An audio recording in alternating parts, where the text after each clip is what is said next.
Whoa! We're back. Welcome. Ugh. Let me organize this stuff. Put this back up. There we go. Okay. Welcome. Good evening, ladies and gentlemen. We finally continue Tsukihime. Again. We're going for the normal ending today. And then doing the true ending another day. So, let's get into it. Oh. So when we last left off, we were at Ciel's apartment, I guess. Day 14, Stone of Eternity.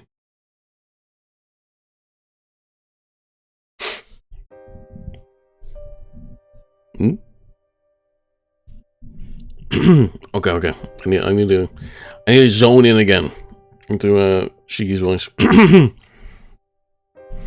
Even now, I keep these feelings close to my heart. Past memories I no longer have any use for, that no longer resonate with me. The final moments of the man I used to be. Before I threw myself into my endless voyage. I wonder if my purpose has changed. No, my destination itself remains the same. Eternity. I had reached for eternity with nothing to gain from it. Oh, so this isn't Shiki, fuck, what's his name? I have a mental blank. All I can think of is Vrov, but it's not Vrov. It's, I forgot what his name is. We'll say it again soon, anyway. Roa.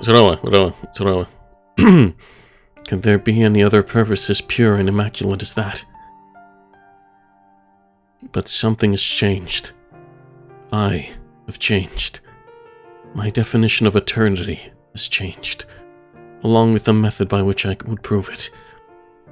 I had aspired to go through many eons in order to witness completion, yet now I desire those many eons in order to obtain completion. Though I understand how unsightly that desire is, my heart remains immutable. It's all because of her. She is to blame. She's to blame for me losing the purity of the man I once was. Humans aren't strong enough to live for 1,000 years. The human vessel cannot withstand such attrition, either physically or mentally. Even with the immortal body of a bloodsucker, one still cannot prevent the mind from growing dull. Naturally, the deterioration of the mind can be averted. However, to do so would entail its stasis, an ego locked in amber, thoughts frozen in place, objectively trapped in a bygone era. Such immortality has no discernible value. It is imperative that I continue to cling to the purity of my weak, and thus ever-changing, human form. But for what purpose? It barely merits mention. What meaning would there be to this if I didn't? I must know the final destination of humanity. Not as a mere observer, but as a participant. Because if I don't, I'll never be able to reach her. It seems reincarnation really is my best option. I can be born anew, mature into myself, and then die yet again. So long as I remain within that cycle, I should be able to keep on existing while preserving the purity of my own being. I will not cling to personal permanence. Instead, I will continuously drift around in resulting permanence. In a sense, this will also be my final act of resistance against the person I have become after straying from my course. However, even though my theory remains pure, not a trace of my own purity yet remains. Somewhere in the course of my voyage, I lost the part of myself that sought to know eternity. Much like every other dead apostle, I began desiring to prove eternity for my own sake. My former self could never have imagined the attrition it would bring about. However, I did come to know hatred for the first time, because if she hadn't existed, then none of these things, my despair, my impurity, could ever have come to be. Damn, Roa. Okay, take some water so I can do Shiki's voice now.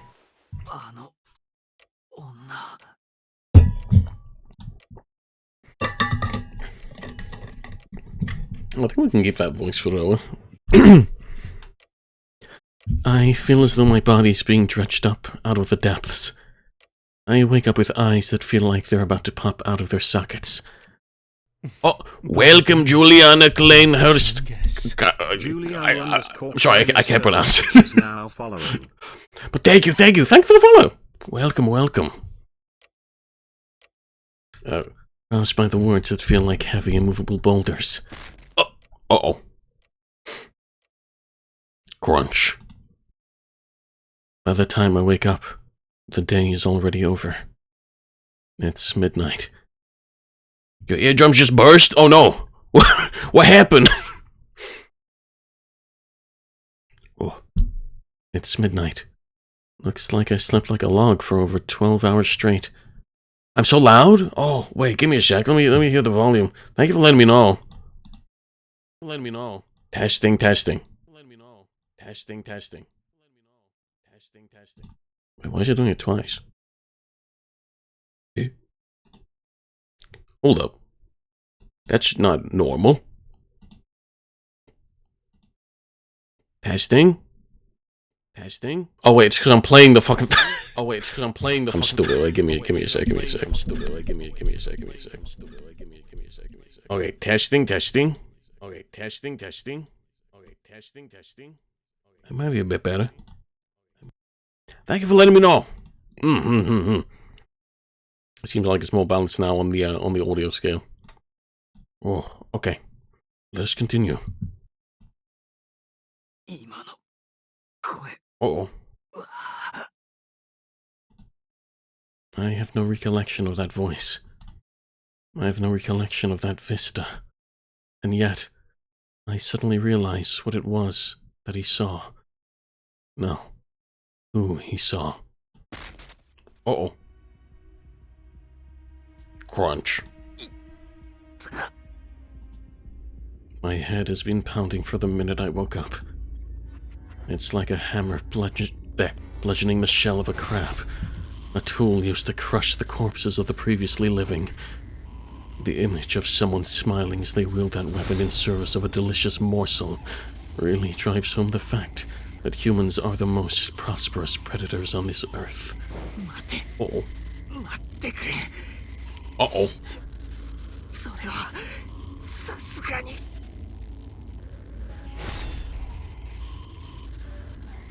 This pain will kill me before you can even take over. What the fuck are you getting so worked up about? You need my body, don't you? If you aren't able to turn into me, you're done for. Surely you understand that if you smash my skull to pieces before we switch places, we both lose. Or what? Do you hate her so much that you're blind to such a simple...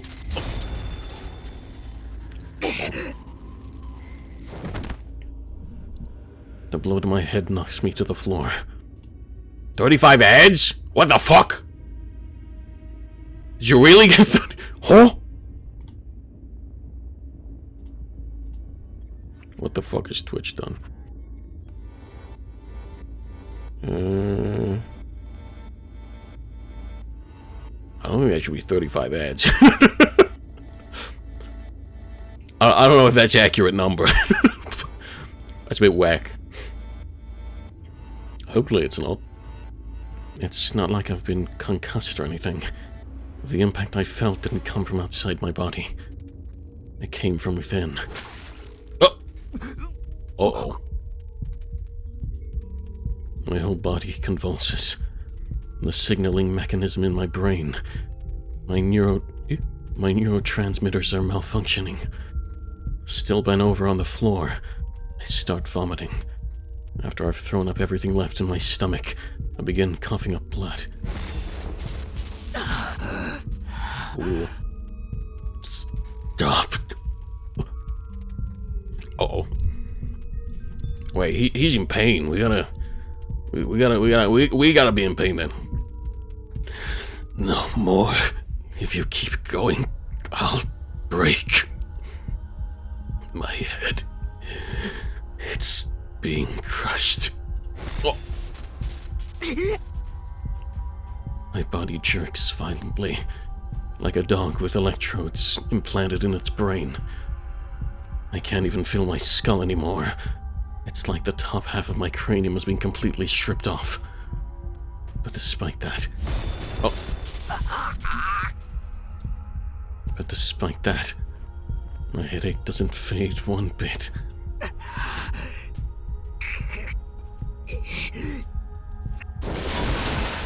Uh-oh.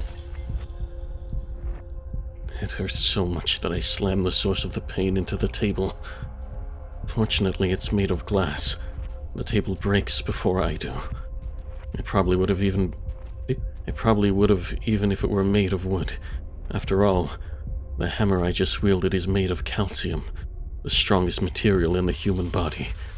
It would take a saw or a laser scalpel to cut through something like that. Oh. Uh-oh. Blood is streaming down my forehead. Naturally, it doesn't hurt at all. I take this over being mercilessly beaten over the head with a blunt object any day. I can't take it anymore. But even blackening out is denied to me. How often does the pain come? How many times per second, per minute does it come? Oh. Oh, struggling with H2. He's going through some shit right now. It hurts. Just to do something. Anything. I stab my palm over and over again with my knife. It doesn't work. It doesn't hurt at all. Of course, this is all because of the lines. My glasses. This will all go away if I put on my glasses. Just like it always does. No, he's not depressed. He's being taken over.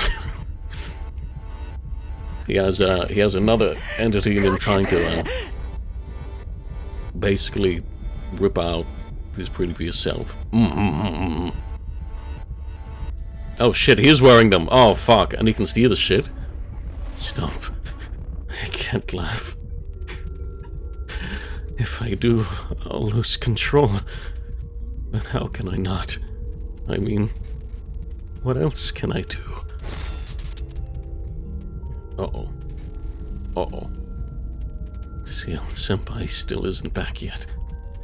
It hasn't even been 10 minutes since I woke up. It's night, so this is what happens when night falls. There's over 6 hours left until dawn. Just thinking about it is almost enough to drive me insane.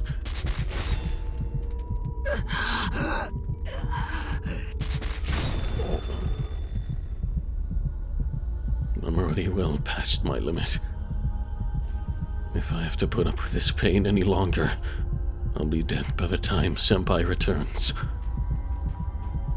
I need to take matters into my own hands. My own hands. My own hands.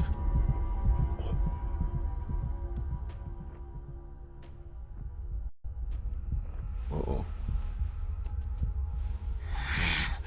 Oh, redeem hydrate, thank you.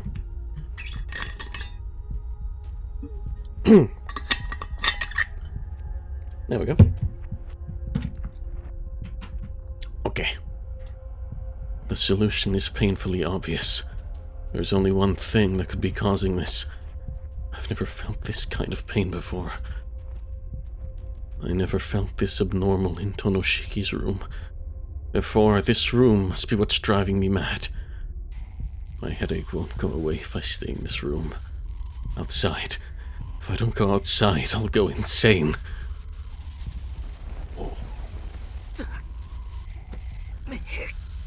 Oh, I was warned not to leave this room. I know that. Regardless of whether or not this headache is a trap set by me, I know that if I go outside, I'll have no way out of this. But here, right now, there is a way out. If I leave this room, I can run away for a few hours. If I stay in this room, I'll die before those few hours are even up.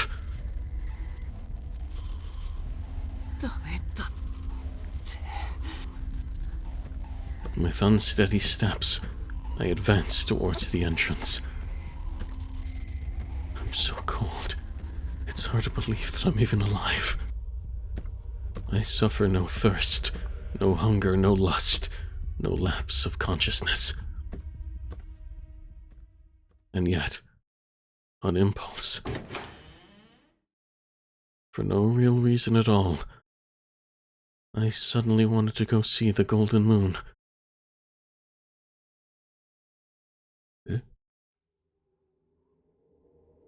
Oh.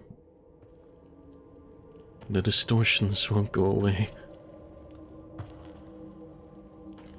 My vision keeps getting worse. There are no signs of life in the city. Each and every building, each and every structure is cocooned in what looks like spider silk. A white fog has enveloped the sleeping city. It makes it look like ruins that have been dead for thousands of years. I walk on, bewitched by these disorienting hallucinations. The golden moon shines brightly overhead.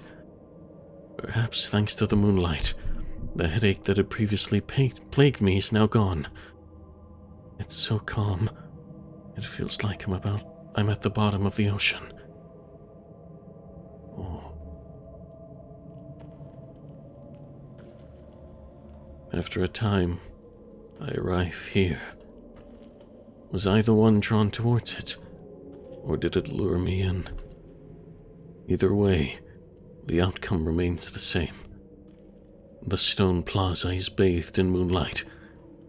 Though my vision has grown vague and indistinct, a lone, beautiful figure stands out with supreme clarity.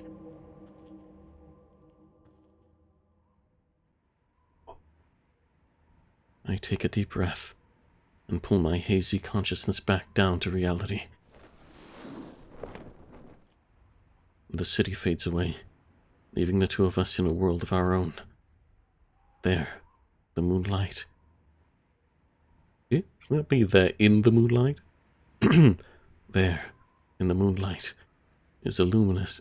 Wait, what? No! Wait a minute. There, the moonlight is... Okay. There, the moonlight is as luminous as the sun's rays. こんばんは。私の素敵な殺人鬼さん。Hello. Long time no see. こうして会うのは久しぶりね。Before me stands the vampiress. I've met time and time again in my dreams. Etiquette. Oh. This is no headache-induced optical illusion. Even though her appearance hasn't changed at all, something about her form is different. She doesn't have the air of royalty she carried in Roa's memories.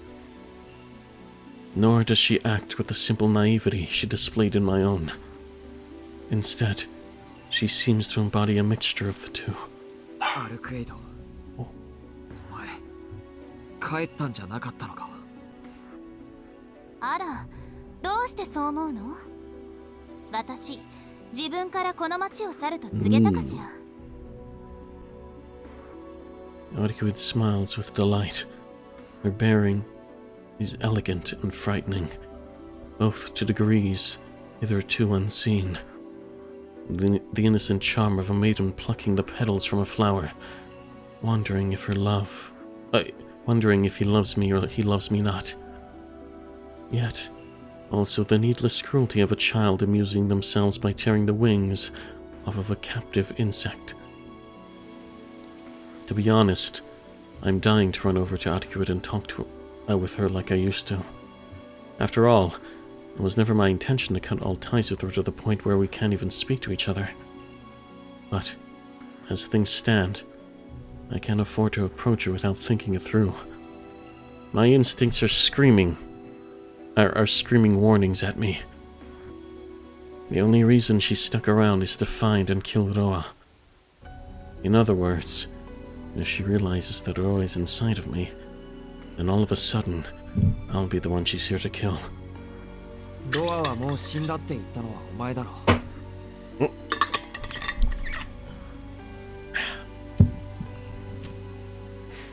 死者の後始末だって先輩がやってくれるんだし、お前がこの町に残る理由はもうないんじゃないか。I answer her calmly, trying not to reveal how nervous I am. All I'm doing is repeating something she told me. Since it's her own words, I'm sure she'll accept them without... 棺にいたロアが殺したわ。でもロアそのものは殺していない。私には魂を殺す手段はないってシキも知っているでしょ。そうだったな。次の転生を待つしかないんだっけ。その事情が変わったの。運がいいことに10年以上も待つ必要はなくなった。Oh, yeah.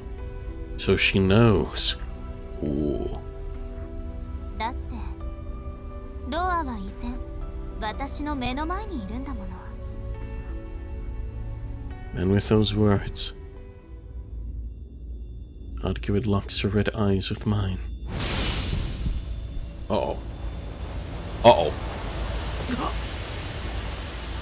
I stop breathing. Sweat breaks out all over my body. Faced with a being of a fundamentally different nature, my reality begins to melt away. I can't breathe. My throat won't move. I remain frozen in place, paralyzed by the intuition that if I do anything so pointless as breathe, then my head will be ripped clean off my shoulders. If I'd still been human, if I'd still been ignorant, this wouldn't be as bad. But now, there's nothing I can do. With my senses sharpened by my vampirization, I can tell exactly how much peril I'm currently in. I can't win. I can't even run. She so outclasses me as a vampire that it's not even funny. If I were to fight her now, it would be like an ant trying to take on an elephant. Yeah, you won't really be able to do anything.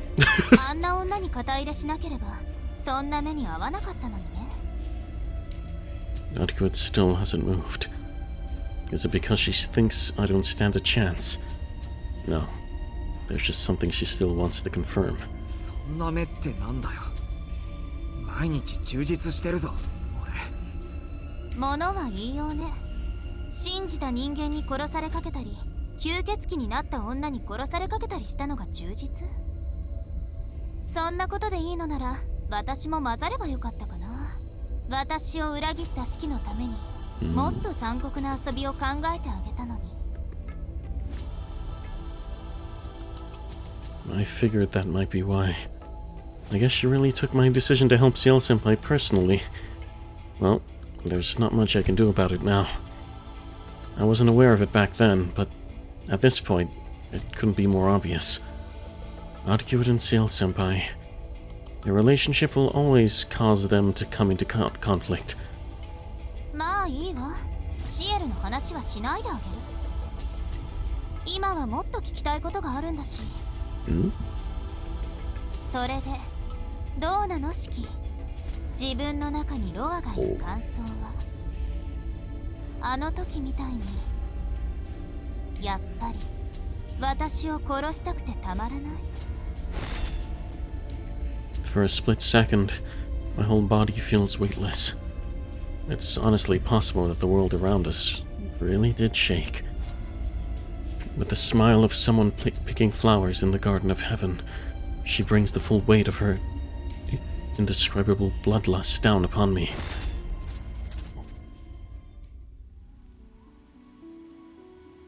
I'm wide awake now. Etiquette is going to kill me. That's the reason why she's here. We're a little less than 7 meters apart. Against an opponent like her, I wouldn't feel safe even if I were 100 meters apart. Yet, right now, 7 is all I've got. 何度も言うけど、人を殺人鬼扱いするな。俺がおかしくなるのはお前に対してだけだ。殺せるか殺せないかなんていつだって考えてる。What the hell?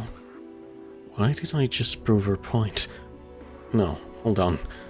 Was that really what I was thinking about? 相変わらずおかしな人ね。殺人鬼じゃないって言い張るのに、私だけは特別なの？それとも嘘つきなのかしら？うるさい！黙ってろ吸血鬼！大体な、嘘つきなのはそっちだろ。お前、最初から知ってたんだろ。地下にいたロアを殺した後、ロアが俺に転移したこと。ええ、もちろん。ロアは私が使徒にしたやつだもの。奪われた自分の力がどこで脈づいているかなんて簡単に感じ取れる。覚えてる？シキが私に協力すると言ってくれた夜、死者の食堂を壊した後のこと。Oh yeah. Thinking back on it, that's about when I started getting these almost lethally painful headaches. Noah had already transferred into me at that point, so that must have been that piece of shit getting pissy at me whenever I grew closer to Etiquette. そうかよ。じゃああれか。死者狩りは物のついでで、本命は俺の監視だったのか。ああ、そっか。そういうことになるのね。式から見ると。観察って意味じゃ合ってるから、それでいいか。いろいろな意味であなたは希少だったから。ロアはここに来て法則を変えた。次の時代に移るのではなく、この時代にとどまって永続しようとした。I see. 今まで何回も繰り返してきたパターンを放棄したのよ。それが罠かどうか見極める時間も欲しかった。Those crimson eyes. When she stares at me with those eyes, I feel a sudden throbbing pain as my headache returns. Boom, boom, boom, boom. Inside my head, Roa begins to stir. 疑問はあるわ。どうしてロアはあなたに転移したのか。あなたはどうしてそんなことが可能な体なのか。でも、もう気にするのはやめることにしたの。だって、殺してしまえば結果は同じでしょ。Uh-oh. It hurts. Every time Etiquette says his name, the memories of the man inside my brain go berserk.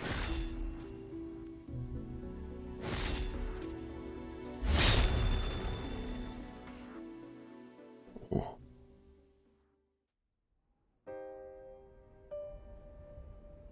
It was a memory of a distant past. In the abyss of the planet, by humanity untrod. Nestled among the mountains lies the ancient castle, where the flowers of the moon bloom. There, furthest above the surface, is the deepest inner sea of all, and trapped within it, the figure of a woman. That is all that this mere memory of a man has seared into his soul. As frustrating as it is, that fragment of eternity is something I cannot understand. She was a true ancestor who was never taught her own significance, or who was. She was treated as a tool for hunting down the fallen true ancestors. She knew not words, nor life, nor time. The firmament seals of the sky overhead, within that garden of flowers in full bloom, she alone stands in clear and vibrant focus. The man had felt that her figure was beautiful. For the first time in his life. for what would most likely be the only time in his life. Michael Roa, Bald Makyo, fell in love as he gazed upon that figure in white. Oh. It's difficult for me to accept, but it was the one and only human sentiment that he left behind. The personality of the original Roa can no longer be read. It has been overridden by generation after generation, reincarnation after reincarnation, to the point where the original text has been lost completely. And yet, that picture remains, burned into the page. A memory that will not dim or fade, no matter how many reincarnations pass. It is what turned the theologian's world on its head, the ubiquitous and banal answer to life. Oh, I get it now. No, it's back to Shigino. I need to hydrate after that.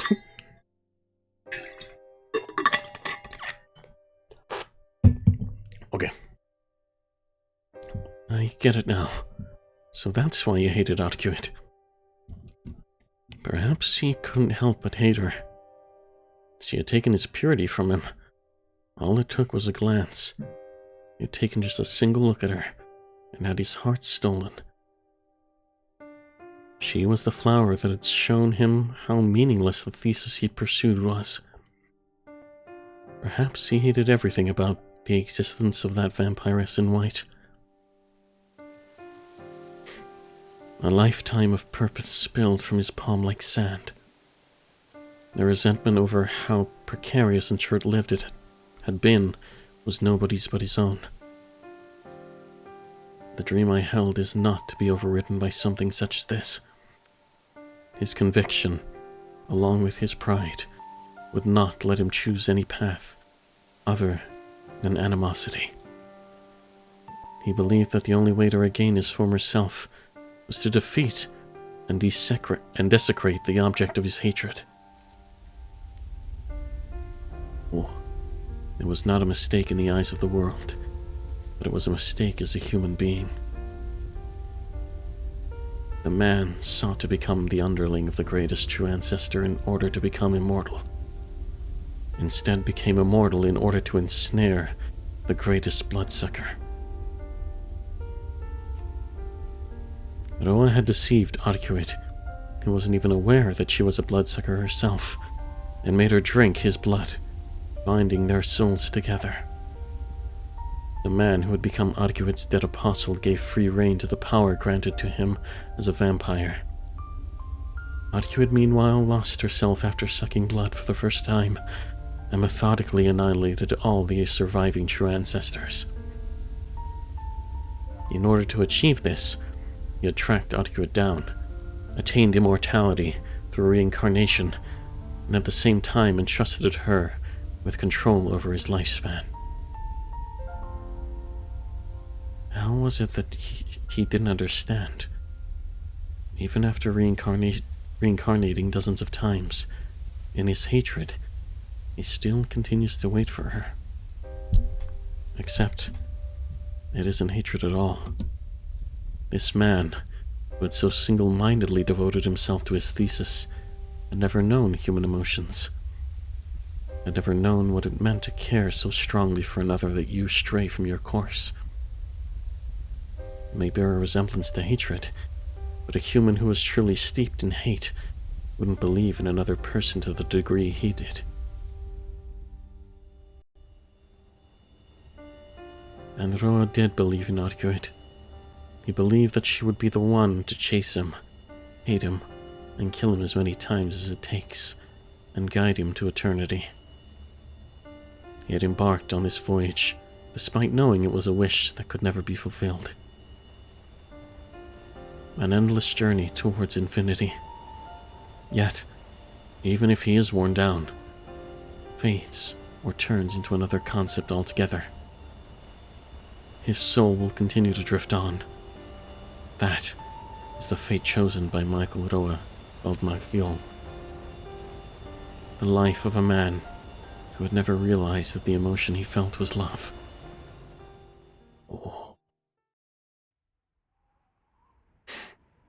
For an instant. No, for a long, long time. I dreamed of the man behind everything. The man who tried to remain forever, in the present through reincarnation. Etiquette has been staring at me in silence the entire time. Her bloodlust hasn't abated at all. She stands ready to kill me. And yet, she chose to let the opportunity pass and give me more time. A naive fantasy pops into my head. Could it be that this is just her way of playing a practical joke, and she's just been teasing me this entire time? 余裕ね。考える時間をあげたのに、そんな無駄なことに使うなんて。逃げる算段はしないの？それともとっくに観念して、私に首を差し出すつもりなの？シキ。だよな。I let out a laugh. Of course it was just a fantasy. She doesn't joke around when it comes to fight. Comes to fights. Especially when that fight is a battle to the death between vampires. どっちもありえない話だ。俺はロアなんてやつには負けない。明日になれば、きっと。Ciel will return. And so, until she does, I can't allow Etiquette to kill me. やっぱり、シキはそうでなくちゃ。あなたはどんな時でも強がりを言っていた。自分の状態を把握した上で、できもしないことを達成するために本気で自分の命を使っていた。だから私も確信していたわ。あなたは簡単にロアにはならない。塔の指揮という意志が残っているうちは、最後まであなたのままなんだって。Etiquette's voice has become more cheerful.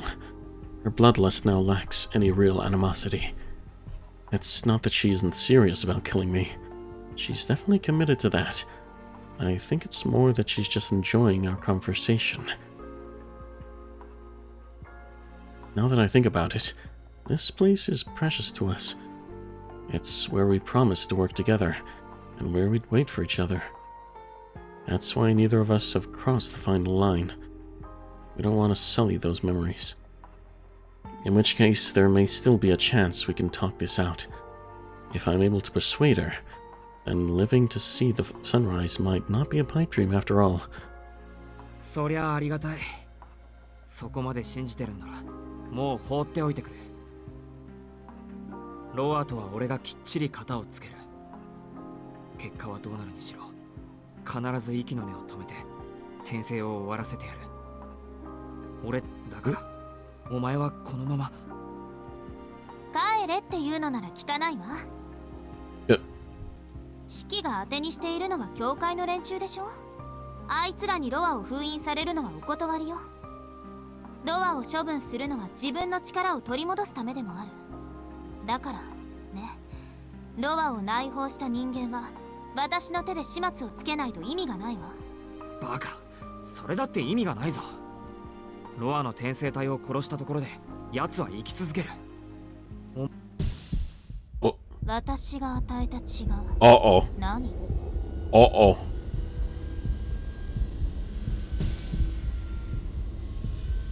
I clamp my mouth shut before I can finish the sentence. Every muscle in my body tenses up.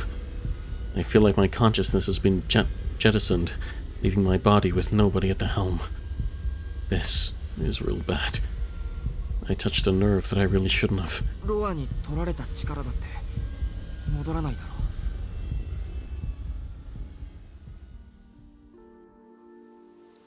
全部はね。でも封印と転生は別よ。今封印されたら力を横取りされたままだけど、殺して転生させてしまえばロアは私から力を引き出さない。たった10年程度のことだけど気持ちは落ち着くわ。人間だって自分の小指を他人に使われたら嫌でしょ。それと同じよ。Right. Obviously, killing Iroha's reincarnation isn't enough to break the master-servant relationship between him and Etiquette. However, until Iroha's reincarnation awakens once more, it does temporarily put their convent on hold. Covenant? Okay. That's why Etiquette isn't able to find him before he awakens, and why she has no choice but to kill his reincarnations, even if only as a temporary solution. And I'm no exception. If she wants to prevent Roa from using her power, she can't let his reincarnation live. It's not a permanent solution, only a temporary band-aid. そうかよ。それじゃどうしても。 You're going to kill me, aren't you? でもね、シキ。あなたの中にいるロアの波動は弱々しいわ。きっとあいつは胎児から始めないとその人間になり変われない。私に転生体を潰されてなんとかあなたの中に転移したのはいいけど、それが限界。ロアとあなたは意識こそ溶け合うものの完全に上書きされることはない。完全には上書きされない。アルクエイド、それって。ええ、ロアの純度はますます下がるでしょう。それなら殺すまでもない。私はロアに奪われた力が私の下で動けばそれでいいんだから。Etiquette just said there's no need for her to kill me. So then why is she here in front of me? Why is she looking at me with that threatening, serious look in her eyes? わからないな。何が言いたいんだ、アルクエイド。あなたに私のしもべになれと言っているのよ。For reasons entirely unrelated to the pressure Etiquette is exuding, my mind is wiped completely blank, and my breath catches in my throat. She's serious when she says that. I understand exactly what that means, how much weight those words carry. I clench my teeth to try and hold back the tears welling up in my eyes. Our conversation is over. Well, and truly over. There's only one way forward now. I accept that she and I will never again smile together like we used to. 私、本気だから。返事を聞かせて。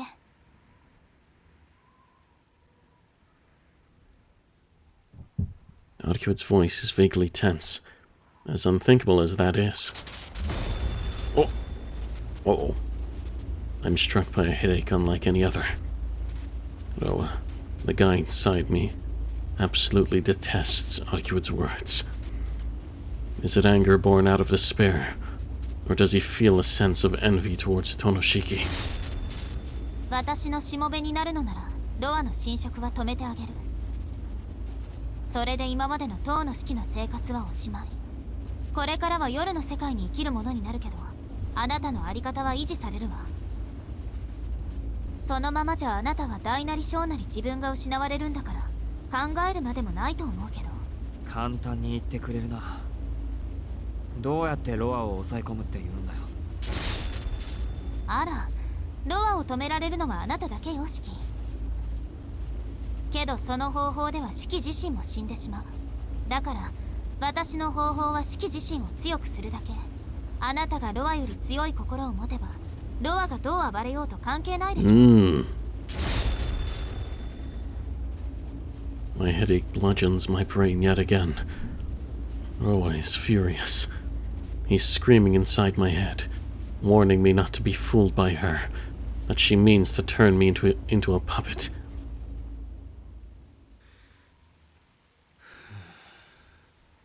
I take a single deep breath. I don't trust a word that Roa says, but it's clear to me that Etiquette is dangerous right now. She's gone completely off the rails. Whatever method she's suggesting, I doubt it's something a human would consider acceptable. If I harden my mind to the point where I can suppress Roa, where I can withstand these headaches, then wouldn't that mean becoming so dull to the world that I wouldn't feel anything?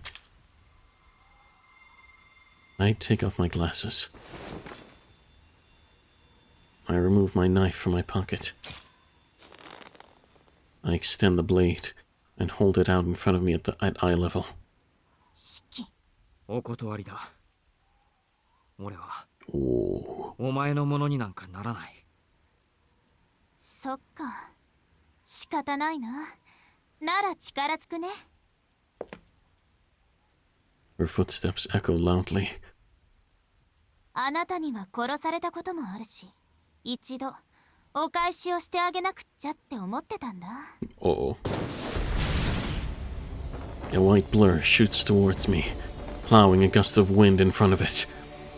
I don't have the luxury of hesitating, or any time to come to a decision. The one thing I wanted to avoid, a battle to the death between vampires, has already begun.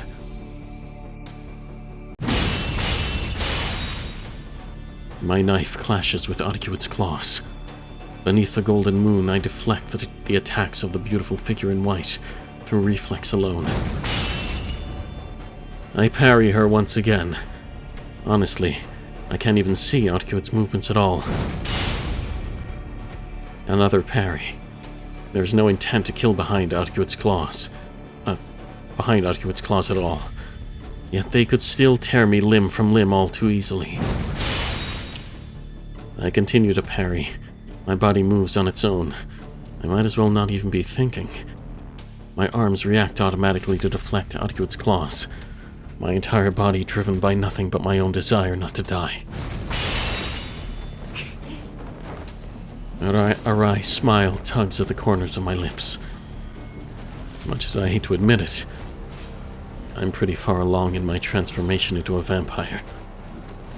Once night falls, I become a lot harder to kill, and my physical abilities improve by leaps and bounds. Now that I've experienced it firsthand, I can kind of understand where Noelle was coming from. Anyone would be hard-pressed to maintain their human morals when endowed with a body that can move this freely. But even this body has its limits. My limbs can't keep up with Etiquette's onslaught. I'm being completely overwhelmed. To make matters worse, I can't even see any lines. The one weapon I had at my disposal, I don't have any way of damaging her. Etiquette said it herself a while back. During the night, she becomes a being that doesn't have a fated end. My knife is deflected. Hard. The impact I wasn't able to parry grazes my left shoulder. While I'm lucky it was just her palm, rather than her claws, the end result is the same. With a single swing of her arm, she sends me flying back across the plaza. Ooh. I somehow managed to land on my feet and hold up my knife. My situation hasn't improved at all. No matter how intensely I scrutinized Etiquette's body, I can't spot so much as a single line. My throat is burning. I feel like my heart is about to explode. I'm only just realizing it now, but I haven't been able to breathe properly since we came face to face. Etiquette's red eyes are exerting some sort of silent pressure on me. Etiquette, meanwhile, hasn't so much as broken a sweat. Damn it. I'm over here, feeling like my brain's about to shut down from lack of oxygen. Here she is acting like this is all just a walk in the park.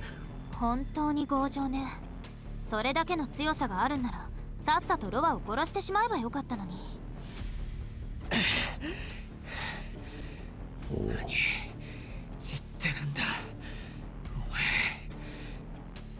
Wheezing and struggling to catch my breath, I somehow managed to gulp down oxygen.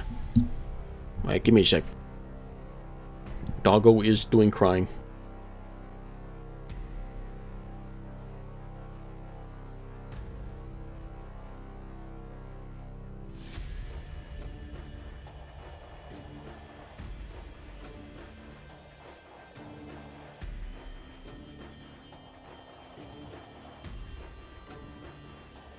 Okay, I'm back. I didn't realize I'd still need oxygen to keep my blood flowing properly even after I turned into a vampire.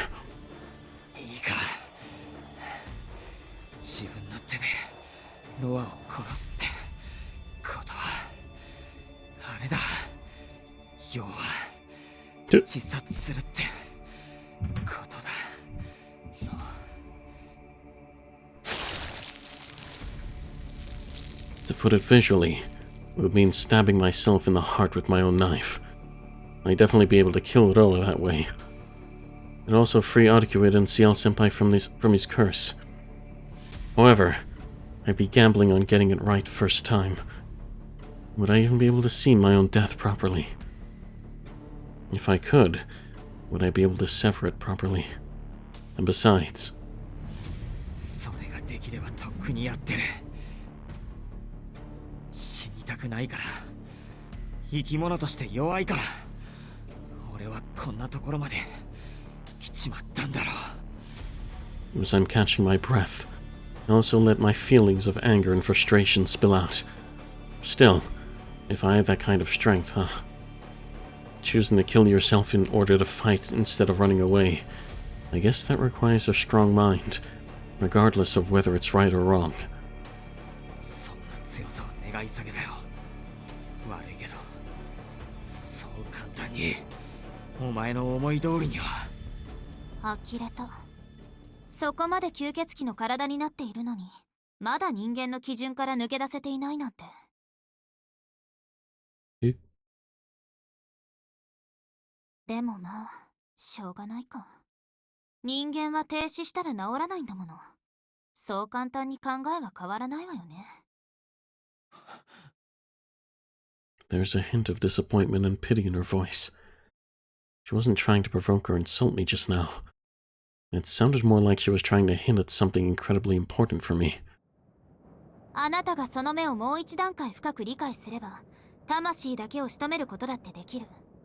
魂を失った肉体は存在指針をなくして停止してしまうけど、それはあくまで二次的な結果。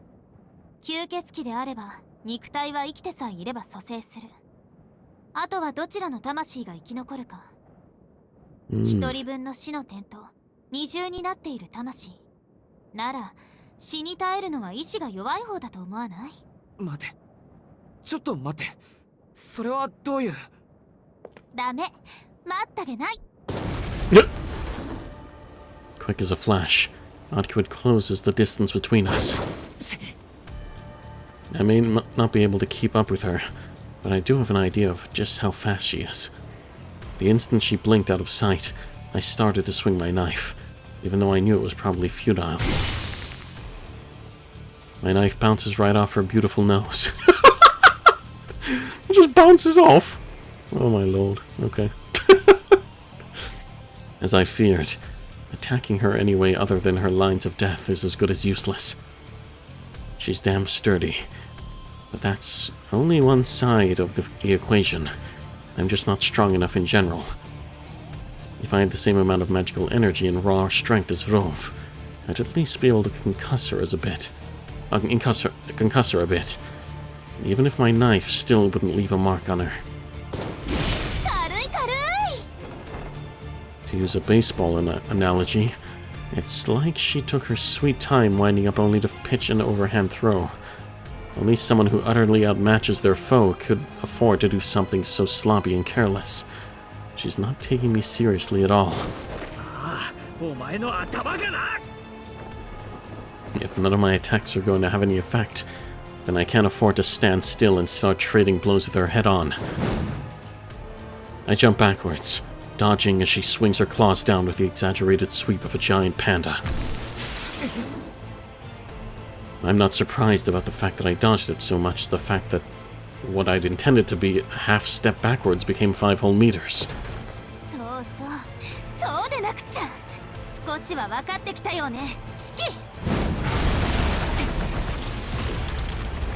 I was the one who wasn't taking her seriously.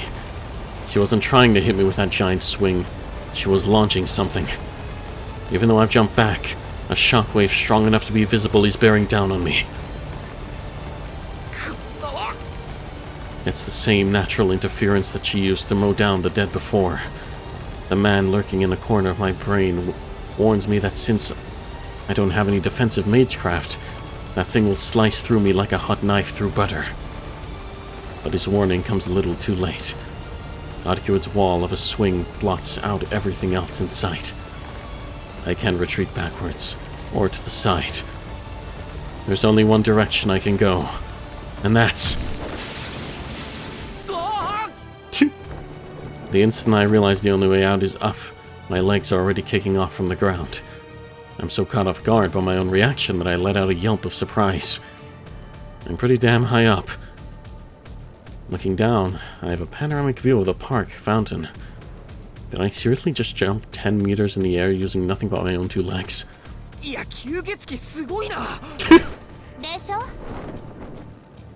I don't even have time to be surprised with a voice coming from above me. Oh? Her ruthless attack sent me crashing back down to the ground. She struck me square in the chest this time, as if showing off what she's really capable of.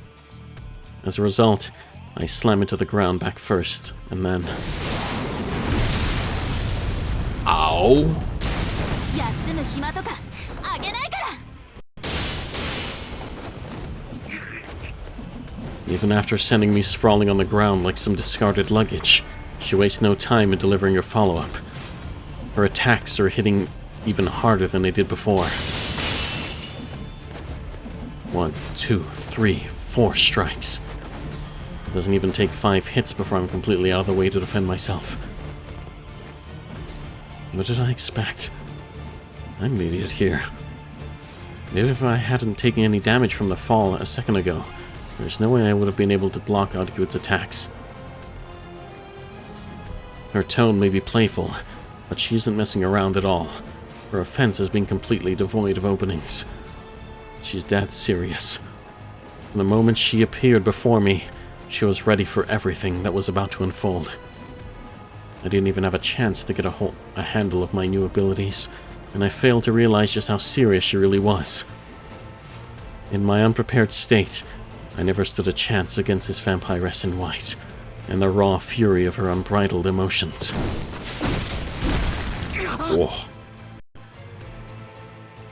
I hear a crack as the back of my head slams into the stonework. I can feel Etiquette's weight pressing on my shoulders against the ground. I've been knocked flat. Etiquette pinned me down before I could even blink, let alone react.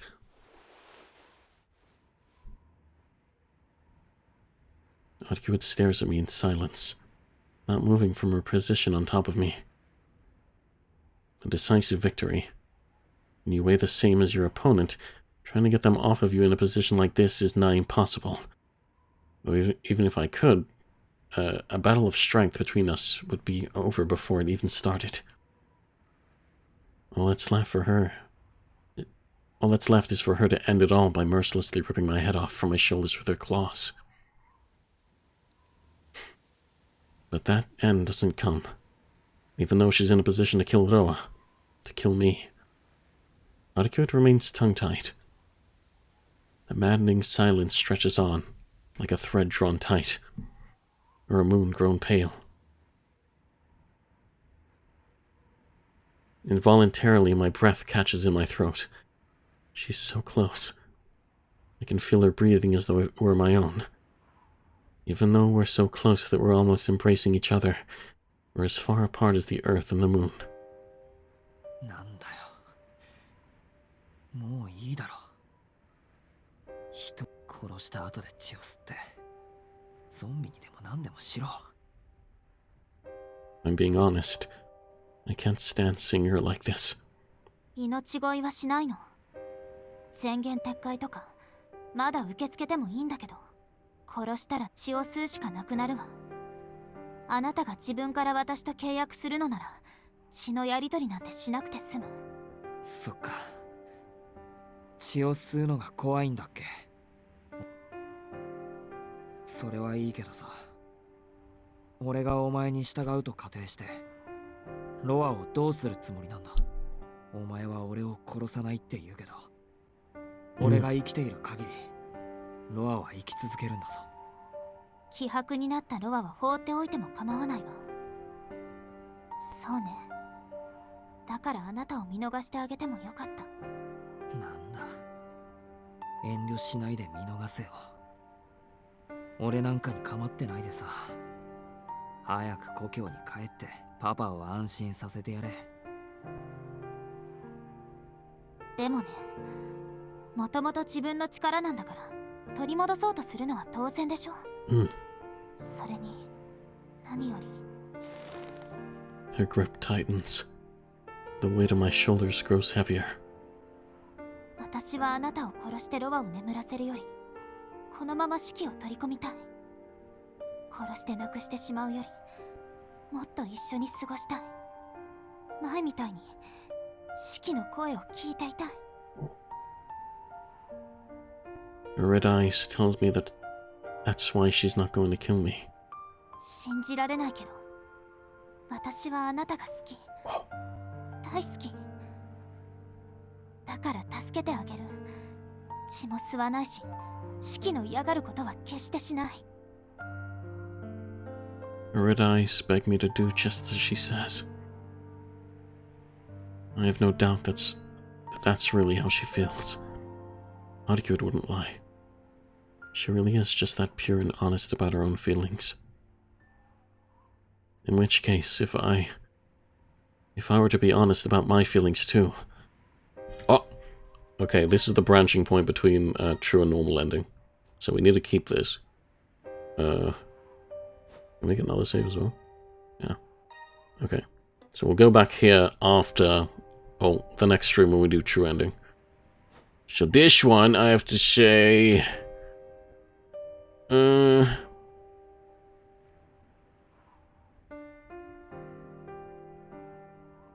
Can't agree to Etiquette's proposal.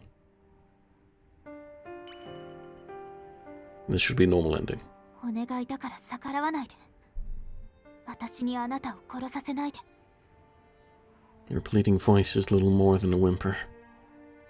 But I can't do as she says. I can no longer be together with Etiquette. Not because that's the morally correct decision in the eyes of a society, but because that's what my own simple feelings as a man are telling me to do.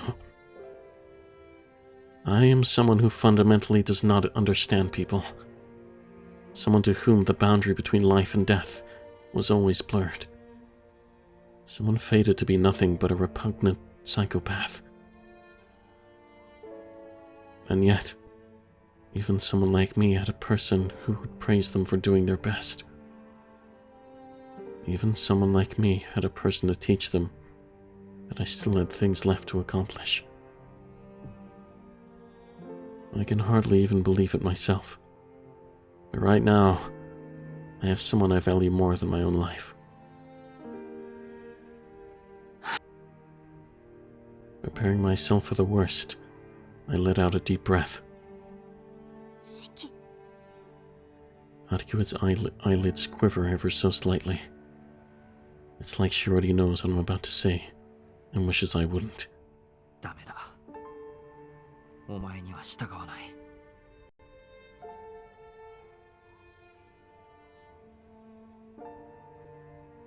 I didn't expect this. To think that the eyes of this flawless woman could be so clouded by the pain in her chest. Perhaps if I'd been able to tell lies that even I myself could believe, she wouldn't be making this face. No, even if I could. どうしてシキがこんなに好きなのにダメなの？当たり前だろ。今のお前はロアと同じだ。 I thought she would always be the woman who had smiled at her, a redeemable killer in that back alley. だから吸血鬼には従わない。 If there's one thing I absolutely cannot do, it is to think of the Etiquette before me now, and the Etiquette from back then, as the same person. Even though I know it's futile, I swing my knife. The blow, devoid of malice yet loaded with the weight of my emotions, comes to a dead stop against her neck. Not because I stopped it myself, but because I simply couldn't so much as nick her skin. やめて。なんで？なんで？ Her pale and beautiful face is twisted by sorrow. To her, the answer I just gave is the greatest insult she could possibly imagine. 違うもの。違うから。やめて。取り消して。あいつと同じなんかじゃない。いくら好きでも、そんな言葉。Oh. All the rage directed at me gives me a headache. Something's changed about Etiquette's neck. There, ever so faintly, is a line of death. I realize just how deeply my words must have cut her, if even beneath this golden moon she now bears such a line. But even so... 違わない。いいから、頭冷やして出直してこい。Oh! As if taking advantage of her tears, I slice through her line. Oh! My shackles are released. Etiquette doesn't move. Cutting her line must have weakened her temporarily. I take this chance to slip out from under her white arms and put some distance between us. Now that I'm free, I'm finally able to start breathing again. I pan heavily to try and calm my racing heart. Even though I'm not injured, I'm still in no condition to run. As for Etiquette, though, she'll recover from a wound like that in no time, after which she'll be hot on my tail again.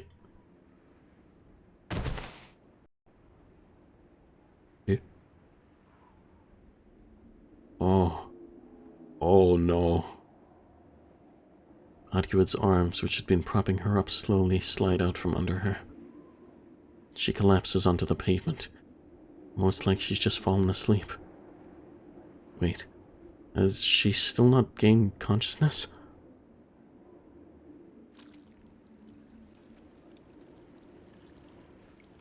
I freeze up at the sight of the red liquid. I mean, sure, I did cut her neck, of course she'd bleed, but for her to fall down so easily, so like a human would, is something I never expected.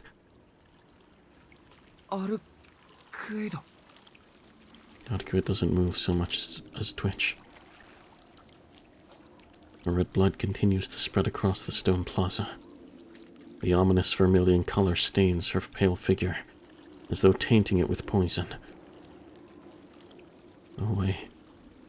Did I actually kill her?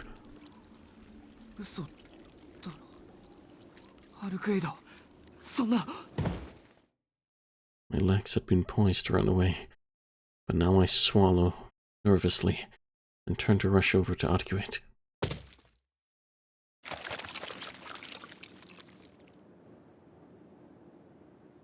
Up comes an arm.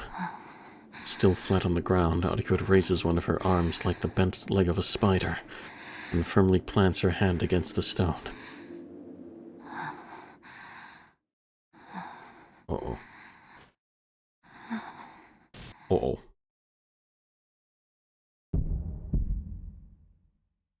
The instant she does, I hear the sound of the world freezing over.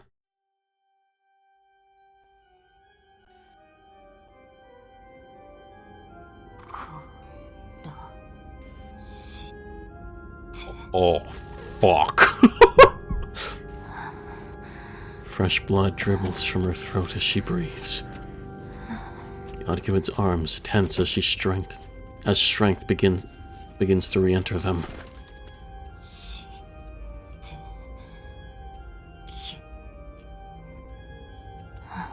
Her crimson blood continues to flow. Without making a sound, her body starts to lift itself off the ground.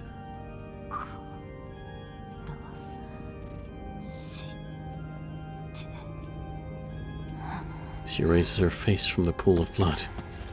I catch sight of her eyes framed by her golden hair, the black, hollow eyes of a withered skull. Yet there, burning like a fire in their depths, is the bright red of a blood moon.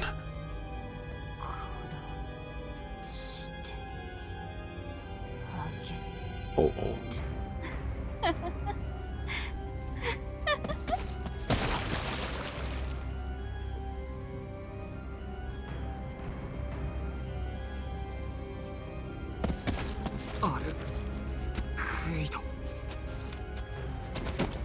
Her eyes are clouded.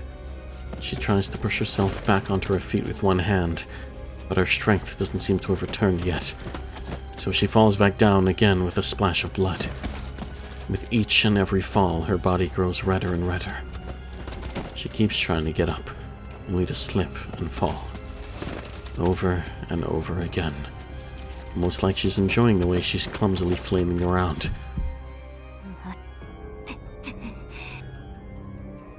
I can't move. Her voice, her appearance, her will. I'm powerless to stop them from flooding into my head. My own will gets swept away, dissolved, tossed about. My world spins around and around. As it does, her thoughts gush into me like a muddy torrent.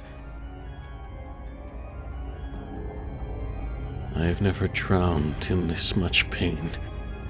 I have never felt this much hatred. And that is why I enjoy it. I can't even begin to imagine how good it'd be to feel to direct these flesh-rendingly strong urges at you. I'd probably break. I'd definitely break. It'd be such an irredeemable atrocity that it'd surely tear a hole clean through my heart. Yes, I should. Oh shit! I wanted to read what it was saying. I'll go back.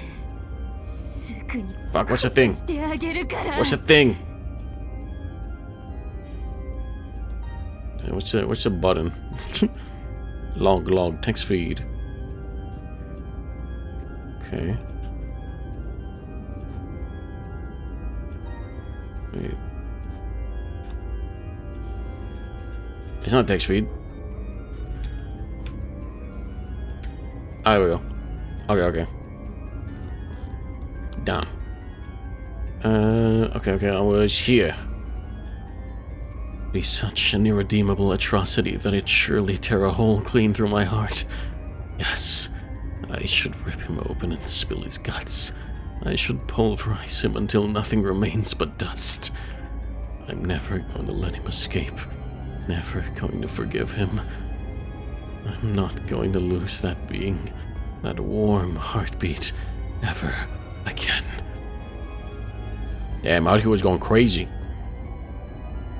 Audrey laughs manically, a crazed grin on her face as she writhes in a pool of her own blood. I can't move. My brain can't keep up. If I stay here, I'll be killed. If I value my own life, I should run. It doesn't matter where. I just need to get out of here immediately or die.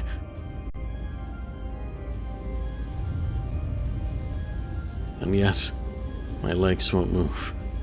In this crucial moment, my underlying pessimism, my own rationality comes to the fore. I'll still be killed no matter where I run. My body understands that fact, and abandons the last shred of opposition my weak self had clung to.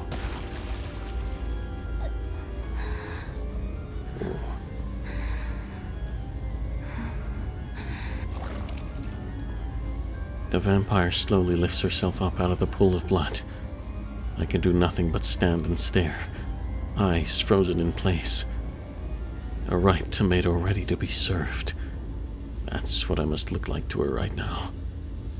Tomatoes can't run. Tomatoes can't run. What a fucking quote. Yep. I like that. It's true. Tomatoes can't run. And a starving beast has no reason to leave them untouched. Ew, what the fuck? Is that a tongue? Oh? Oh, it's Ciel.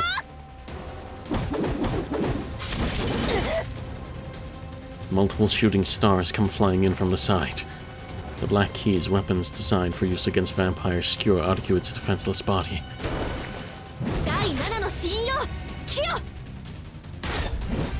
Oh, okay, she's just fucking going for it, okay.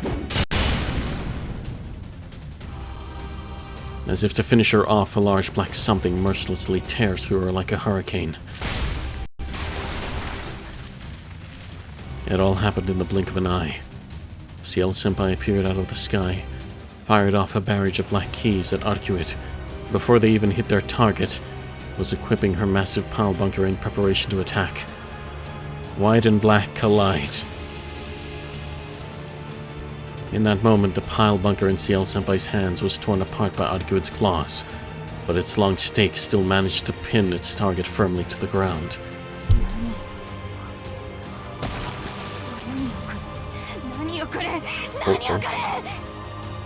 She's no longer writhing around in the pool of blood in the almost playful way she was before.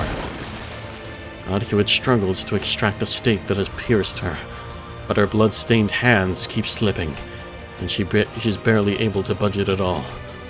Or maybe the stake isn't something that she'd be able to pull out easily even if she had all her strength.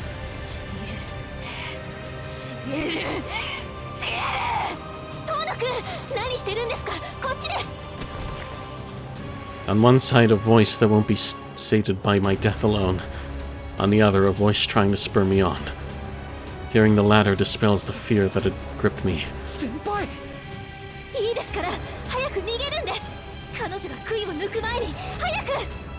Wait, she can remove the stake? Oh, fuck. My mind is still reeling, but Senpai grabs me by the arms and drags me after her. Let me just confirm we are on the right route. Give me a sec.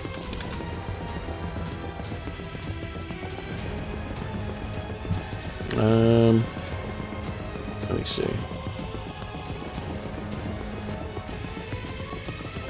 Okay, seems to be the correct route.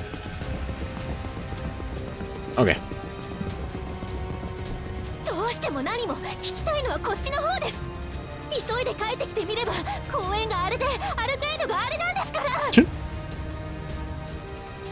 I guess that oppressive feeling of the world having stopped wasn't an illusion, but reality. Even so, CL Senpai is no less impressive for her for immediately taking decisive action in the face of such an abnormal situation.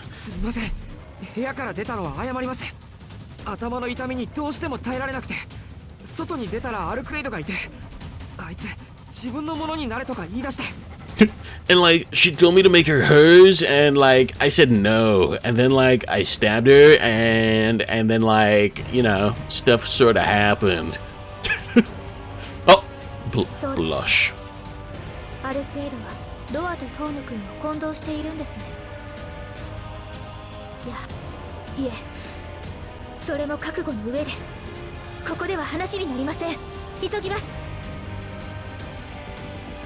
CL Senpai continues to run. Based on the direction we're headed, there's no need for her to tell me our destination. We're headed straight for our school. Ooh.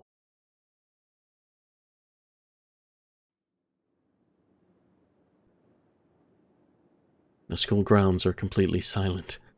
At this time of day, I need to hydrate.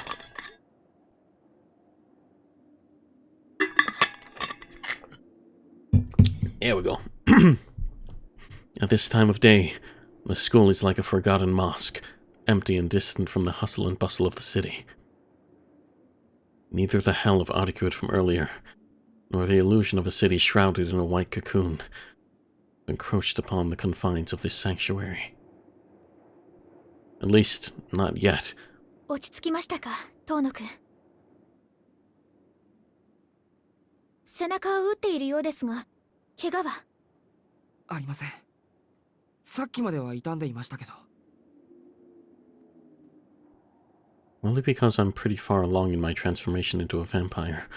Back when Etiquette knocked me to the ground, the sheer force of the impact damaged my shoulder blades. But at this point, they've already healed. No, they've been restored. それより先輩、アルクエイドから離れたいのはわかるけど、どうして学校に？ここなら他に被害は出ませんから。遠野くんは先に校舎の中に入っていてください。彼女の排除は私がします。My thoughts freeze at her sudden declaration. No, that's a lie. I've long known this was coming. I just didn't want to have to think about it. 先輩はアルクエイドと戦うんですか？それ以外に選択肢はないでしょう。彼女の方からこちらにやってくるんですから。Yeah, it's true, it's true. 今代のロア。いえ、他ならぬあなたを殺すために。I fight back the urge to agree. What Senpai's saying is true. I think back to how Etiquette was acting earlier. At this point, killing me is the only thing on her mind. Any chance we had on talking things out passed long ago in the park. もう時間はありません。Uh-oh. 今、アルクエイドが杭を外しましたから。校舎に移動しましょう。遮蔽物がある方が人間には有利です。Ciel Senpai tells me we're going, then grabs my arm and starts running towards the school building.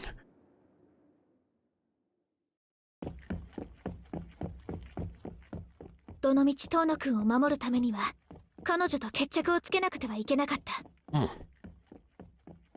We race down the moonlit corridor. See, Senpai traces her finger over the walls as she runs, engraving them with countless magecraft formulae. Needless to say, they're traps set to take down the vampire that's about to come after us. 彼女が活動していると、そのしもべであるロアの意志も活性化する。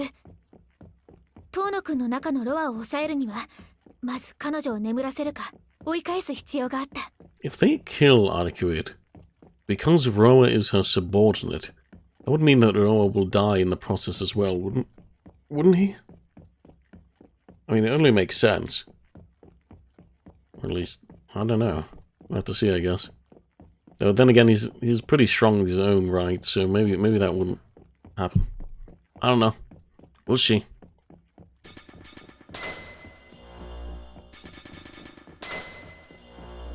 ですから、ここで彼女を倒すのは一石二鳥です。何があったのかは知りませんが、あの出血量はアルクエイドであっても致命傷でしょう。杭打ち機を壊されましたが、手持ちの武装だけで倒しきってみせます。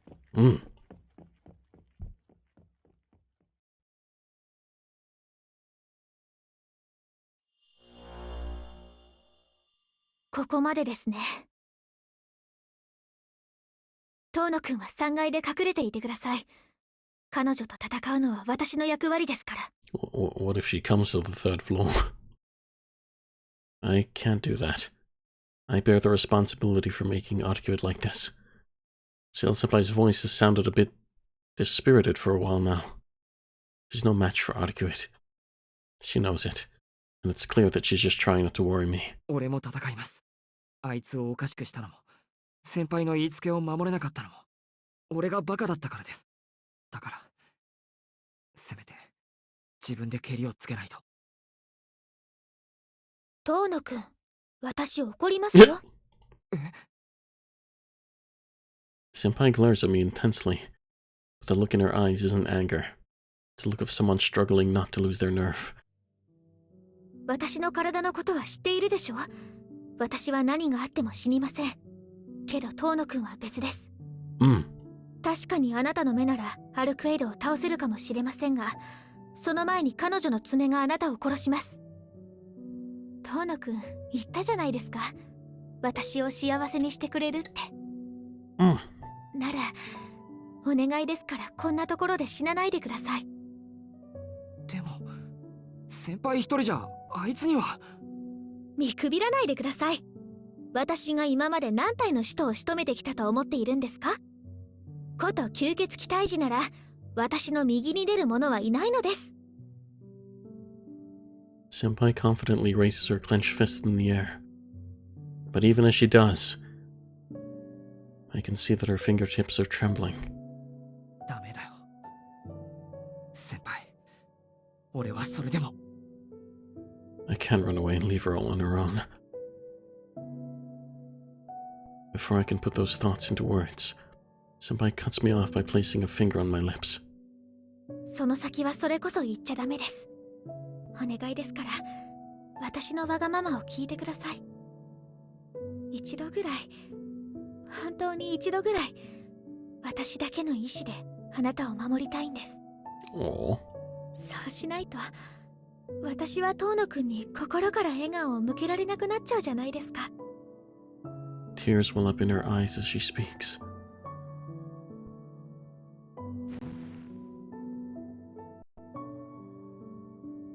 私がこんなに早く帰ってきたのはダメだったからなんです。遠野くんを助ける手段は教会にはありません。教会にあるものはロアを利用する方針だけで、転生体を助けようとする方法なんてなかったんです。あなたを失わずにロアだけを殺す手段なんてどこにも。Oh. That's... well... I guess that's just the way it is. I had a feeling this wouldn't be over so easily. でもそれはシエル先輩が泣くようなことじゃない。いいえ、私がもっとしっかりしていれば、ロアを追うことばかり考えず、もっと他の道を探していれば違う可能性だってあったはずなんです。だからもう私にできることはロアの侵食を少しでも遅くすることしかできない。苦しいって遠野くんがどれだけ苦しいのか知っているのに、それでも少しでも長くそばにいてほしいって、そんな自分勝手なことばっかり考えてるんです。 I don't want to see Senpai cry. I don't want to see her cry, so instead, I embrace her. 遠野くん、俺だってできるだけ一緒にいたい。先輩は自分勝手じゃないですよ。自分勝手なのは俺の方なんだから。それに先輩がしつこくロアを追いかけていたから今があるんじゃないですか。全部を取るなんてできない。こうして先輩と一緒にいられる今の代わりにロアを消す手段を作られても嬉しくない。そんなの全然欲求不満です。でもそれじゃ。勘違いしないで。俺ロアなんかに負けるつもりはこれっぽっちもありませんから。 When I think back on the clue Etiquette gave me, it's gonna be a gamble for sure, but there's still a way to kill Ro without killing me. ロアの相手は俺がします。自分のことですからね。けど確かに俺じゃアルクエイドを止められないんで、そっちは任せます。はい、ありがとうございます。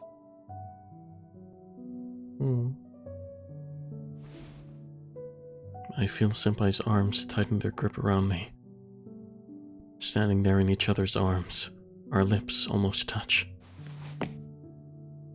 But suddenly she hops away from me like a rabbit. キスはダメですよ。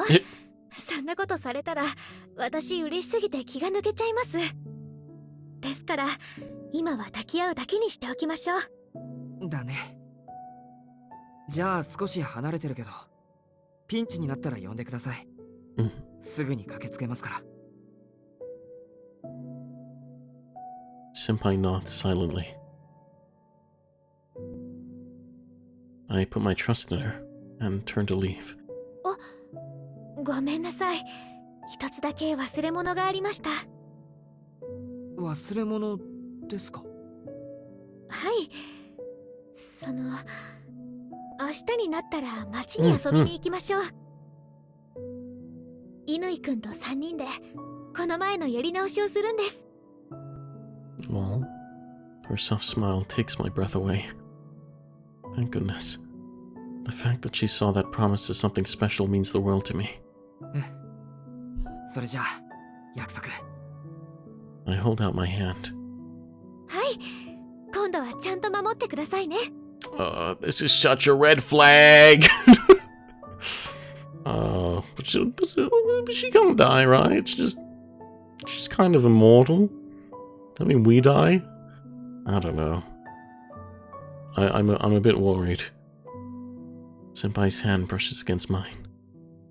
After a firm handshake, I feel the soft sensation of her hand slip from my fingers.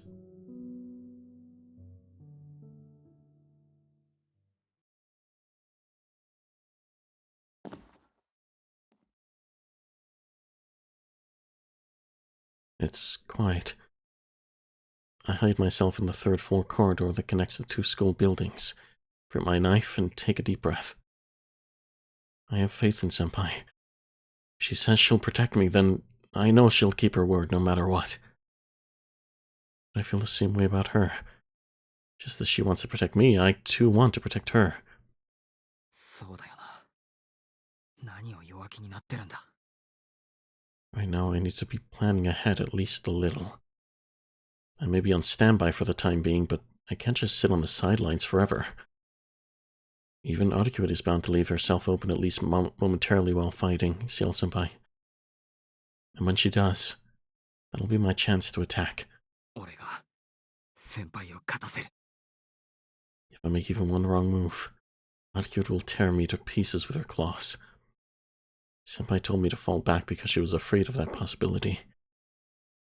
I know what I'm planning to I know what I'm planning is basically the opposite of what she asked me to do, but I'll be sure to keep a careful eye on the battle, and only jump in to lend a hand right at the decisive moment. Together we'll be able to prevail against Etiquette, and probably force her to accept our relationship. Is she a mother? 仲人役の神父か、あいつは。She doesn't need to accept your relationship, bro. See? Despite the circumstances, I can't help but smile. お前との決着はその後だ。いいだろう、ロア。Once we've driven Etiquette away, it'll be time for me to roll the dice on an incredibly risky gamble. There's no guarantee that I'll make it out alive. Hell, I don't know if that method will even work, but it's the only option left. Somebody once told me, the fact that you have those eyes must have some kind of meaning. There will be a time in your future when you'll need them. ああ、そうだね。きっとこれが俺の役割なんだ、先生。I've made up my mind. All that's left now is to wait for the battle between Ciel-senpai and Etiquette too. Oh! The whole building shakes. It's like a dump truck rammed straight into the school at top speed. まさか、もう The building continues to shake. She probably charged straight in, smashing through one of the walls down there in the process. It's only been a few minutes since Senpai said Etiquette had managed to remove the stake. Did she seriously come hurtling straight here all the way from the park? In that little time? Without even stopping once? Without even bothering to check for any traps on the battlefield? And without any regard for anything but her own emotions? Uh-oh. The tremors won't stop. Unbelievable. Etiquette's strength and behavior may have always been ludicrous. Sure, but at least she was always logical. She had an understanding with human society. She abided by the rule that vampires must remain hidden in order to survive. She may have been ruthless about ticking off her objectives, but she would never be ruthless in how she went about these objectives. Oh my lord. But this time is different. She's become someone who's willing to do whatever it takes to achieve her objective. Someone no different from Vrov. I think back on the fight that took place at the park the other night. The only reason Ciel-senpai has been able to put any pressure on Etiquette is because the latter had, in her own way, been conforming to the rules of society. She had her pride to consider, not as a dead apostle, but as a true ancestor. However, if Etiquette were to abandon every last bit of pride she had... 違う。捨てたんじゃない。 I tore it to pieces. The person directly below me isn't the woman I once knew. She's a vampire who's as bloodthirsty as Vrov was, if not more so. Thinking that everything would be the same as before was a fatal mistake. 先輩 I start sprinting towards the stairs leading to the floor below. I can't believe I was naive enough to think I'd been able to exploit some momentary opening. I should have just abandoned all rational thought, same as her, and mustered every bit of strength I have in me.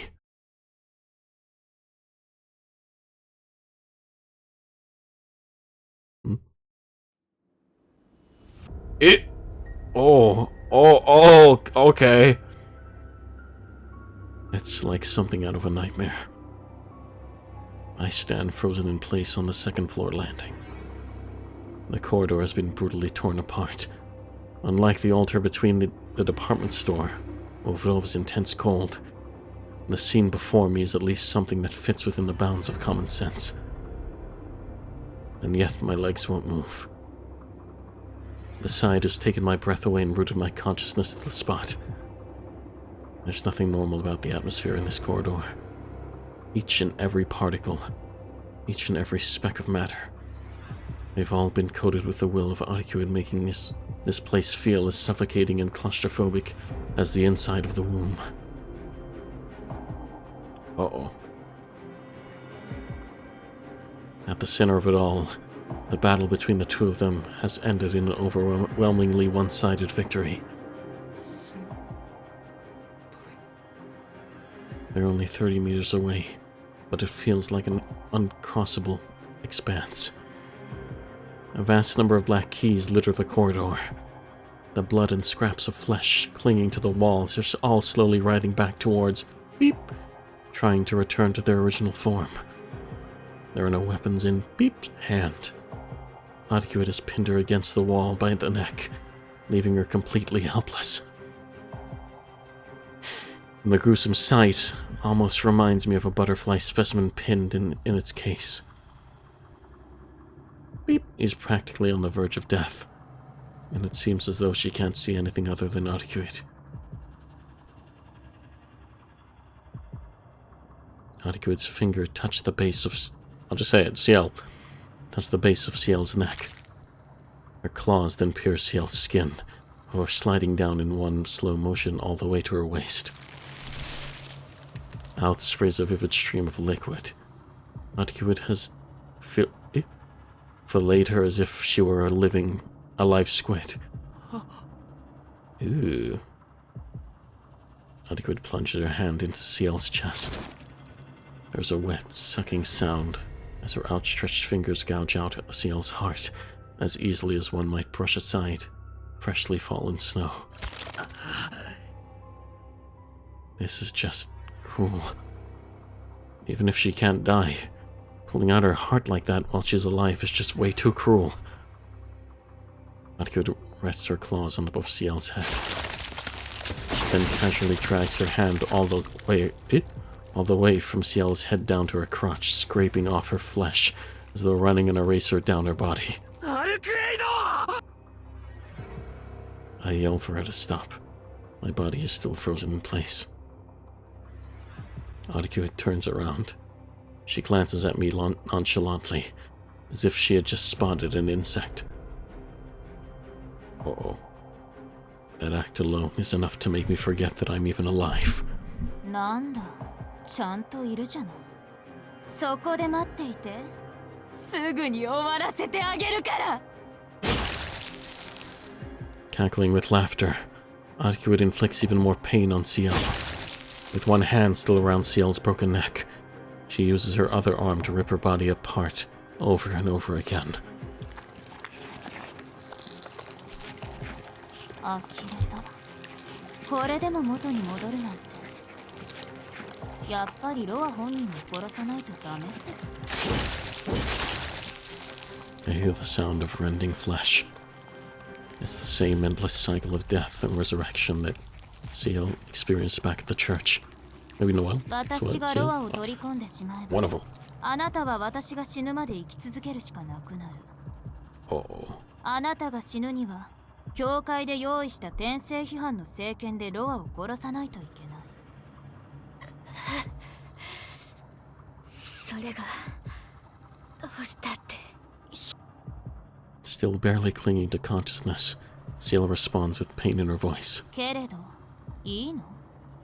ロアが死ぬということは、あなたも死ぬということなのよ。ロアを消滅させてしまえば、あなたのこの体も普通の、つまらない人間の体に戻ってしまうでしょう。それが、私の望み。そう、かわいそうね。あなたの望みは叶えられない。私は今度こそロアを取り込む。あそこにいる肉塊をこの手で何百回と引き裂いてね。 Oh.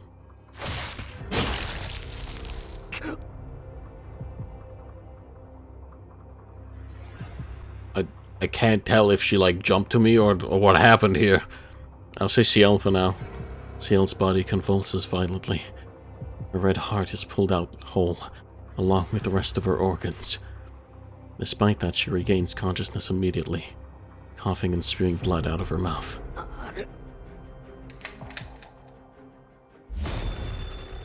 Severe headache. Nausea.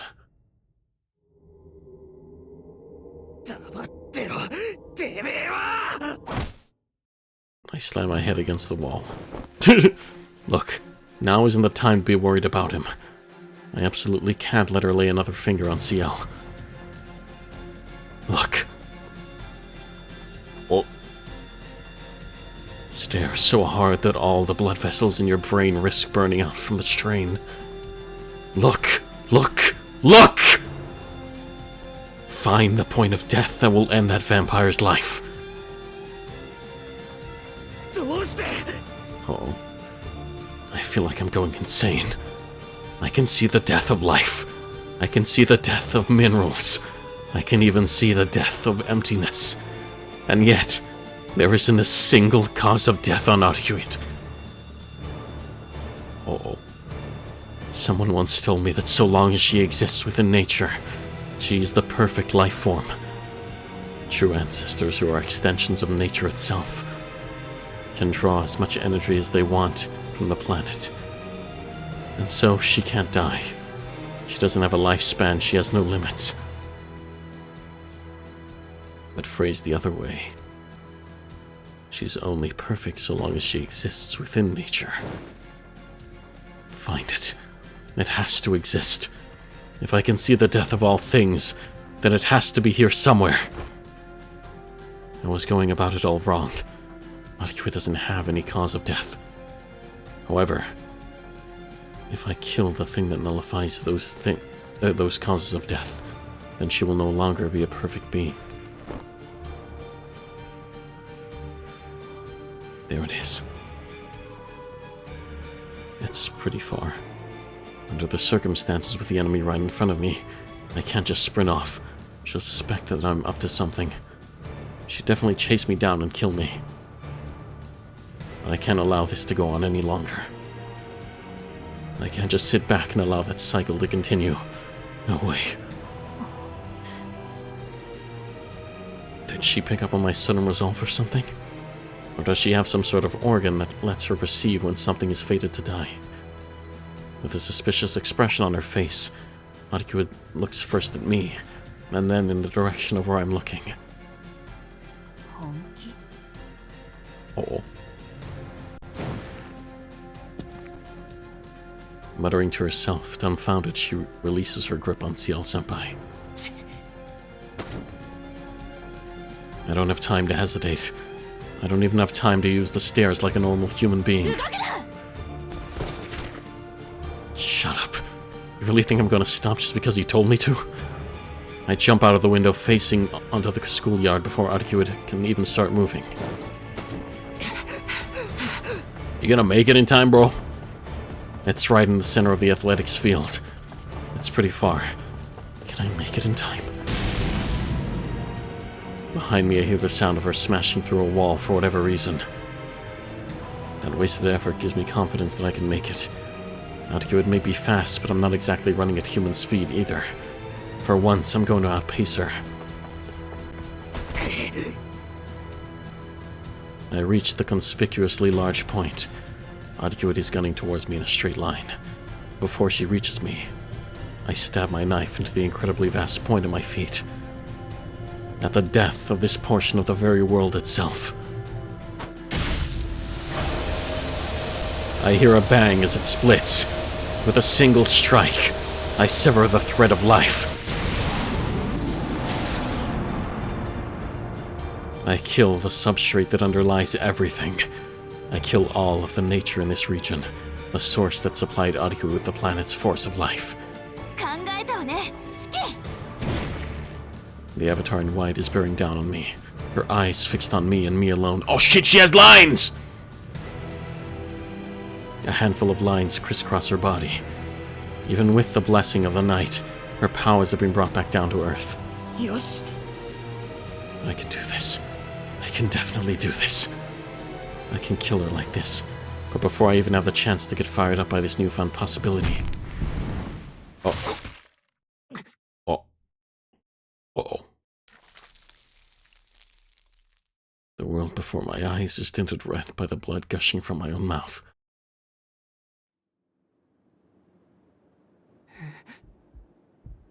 I can hardly believe it, but I didn't even feel the impact or any pain, or anything else for that matter. Maybe because she was moving incredibly fast. The sound of my flesh being torn and my bones being broken is only now reaching my ears. A massive volume of liquid is spilling out of me. As it turns out, Ariku's claws pierced my chest in less than an instant. My vision starts to blur.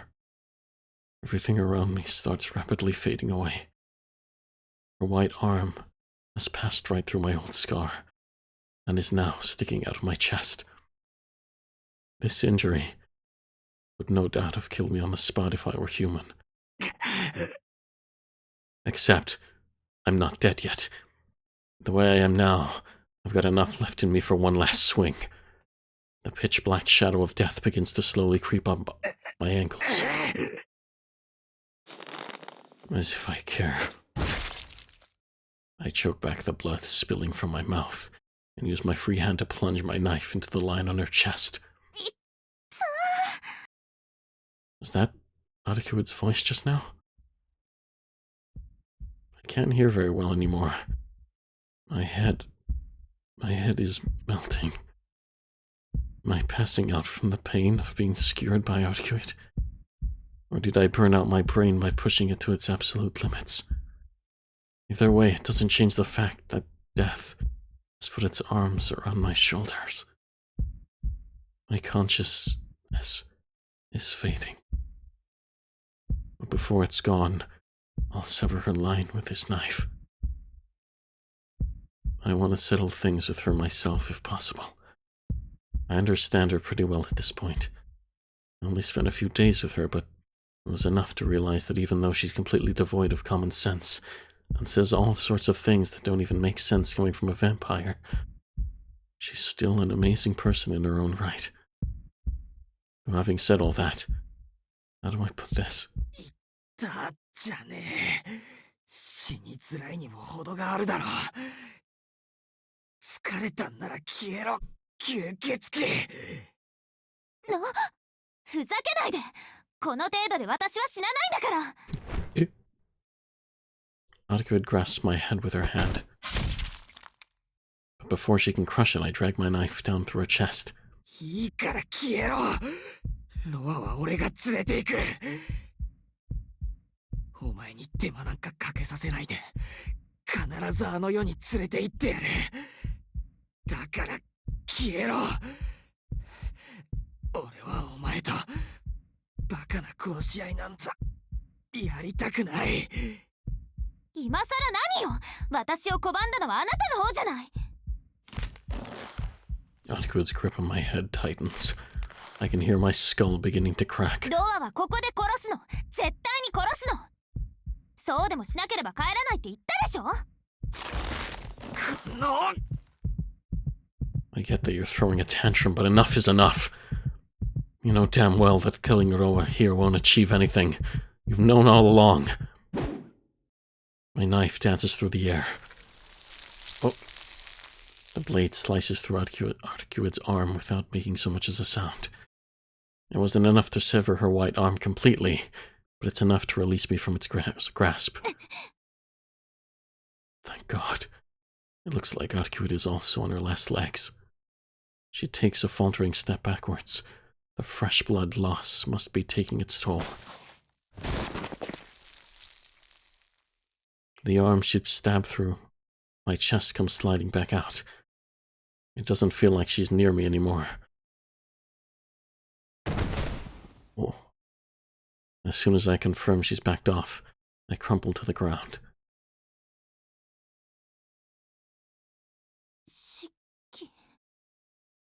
I can hear Etiquette's unsteady voice coming from somewhere. I can't speak properly. When I open my mouth, the only thing that comes out is red blood. It's fading. The overpowering, bloodthirsty aura that had hung over her is fading. I don't know if the wounds I inflicted on her brought her back to reality or what, but Etiquette is reverting back to her usual self, to the woman I knew so well. よかった。 I don't even know what it is I'm thankful for anymore. I guess in the end, I really do. しっかりしてシキ。そんな傷ぐらいシキが私のものになってくれるならすぐに平気になるんだから。 Etiquette reaches out her hand. Even as my consciousness fades, I hold up my hand to stop her. なんでシキ、このままだと死んじゃうんだよ。いい、さっきのことは許してあげる。シエルのことも気にしない。そんなことより私シキに亡くなってほしくない。だからお願いだから私のものに。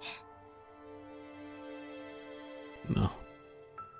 Even though I can't even breathe properly, I shake my head. わからない。シキが死んじゃったらロアはまた転生してしまう。シキだってロアを恨んでいるんでしょ。そのままだとあなたが死んでしまった後、ロアがその体を乗っ取るだけ。そんな結末でいいの？ Right. That's definitely something I cannot allow. But even if I were to do as Etiquette asks, the same thing would only end up happening all over again. Even if I were to let Etiquette suck my blood, become something akin to the original Roa, and gain the strength of will necessary to keep him in check. If Etiquette never acknowledges him, then the Roa still won't disappear. ダメだ。お前の言うことは聞けない。どうしてそんなに私のことが嫌いなの？ Of course not. I don't think I could even lie and say I did. お前の気持ちもわかるけど、もう許してやってくれ。ロアはさ、お前に振り向いて欲しかっただけなんだ。そのために何回も生き返って、お前がやってくるのを心待ちにしていた。でも、あいつは人間なんだ。お前のように長く長く生きられる命じゃない。Yeah. Immortality is far beyond humanity's grasp. Noah thought that he'd be able to preserve his self through reincarnation, but even that has its limits. Reincarnation only allowed him to create an alter ego, one that had the same sense of purpose, but carried only a shadow of his original memories, his original self, and the emotions he had felt back then. The things that he had once felt were beautiful, along with the heart with which he had appreciated their beauty. And both began to fade as the years drew on. Such loss of purity was something that Roa, more than anyone, could not bear. ロアはいないのと同じなんだ。あいつは始まりの命令に沿って同じことを繰り返すだけのプログラムと変わらない。だからこの辺りで終わりにしてやらないと。シキ、あなたもう。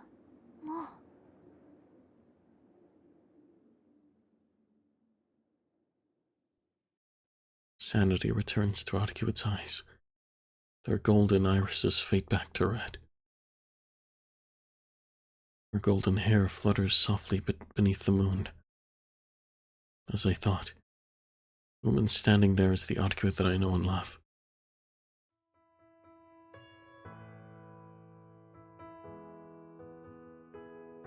I gaze up at her the same as I would the moon. I'm sorry, Sail Senpai. I just can't help but find Etiquette so incredibly beautiful. Her red eyes, her resolute but friendly behavior, the delicate white outline of her body, even the red blood stain blossoming from the wound I just inflicted on her chest, they're all so very beautiful. Which is why I hate that it's come to this. It breaks my heart that this is how everything ends. Honestly, if she'd only come to her senses a bit earlier, I wouldn't have had to do what I've done. そうなの、シキ。あなた、もうロアと一つなの？ I don't know. All I know is that this was too much for me. Even now, my memories are crumbling away. Tonoshiki and Roa's beliefs are starting to become one. I feel like someone warned me about this. That if I tried to see something that cannot be seen, my blood vessels would burst and turn me into a cripple. 何よ、バカ。それじゃあシエルに殺されてやるっていうの？あなたは。まさか。けど、お前のおかげでこのざまだ。もう長くは持たないだろう。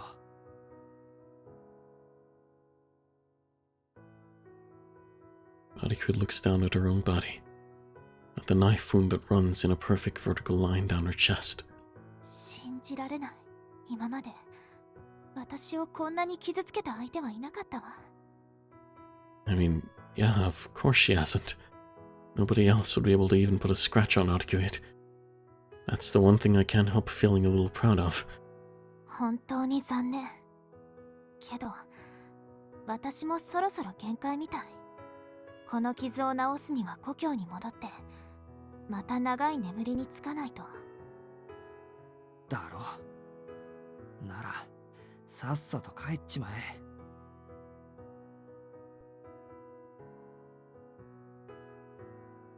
Etiquette doesn't respond. It's possible that in reality there was no long silence. That it really did last only a moment. And that I simply didn't want it to feel like our parting was over so soon. 嫌な男。最後まで憎まれ口を叩くんだから。ちょっとぐらい優しいこと言ってくれるかなって期待したのに。なんだそりゃ。優しくして欲しかったら、もっとか弱いとこ見せろ、バカ。Since she asks nicely, I tell her how I really feel.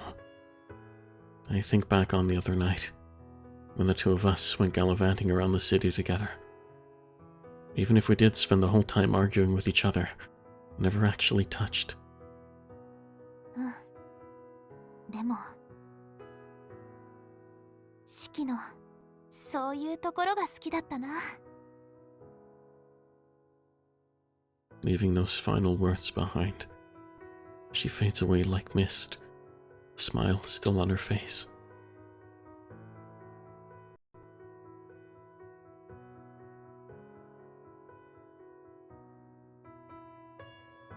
なんだ。同じだったのか。Muttering to myself, I look up at the moon. In that final fleeting moment, we had gone back to the relationship we'd had before. I've been in love with her. I don't care if it had anything to do with Roa's influence. All I know is that I wanted to see even more of her smile. So the fact that some of our last moments were spent killing each other is too painful to bear. How did it come to this? I feel like neither of us, at least, did anything that terribly wrong.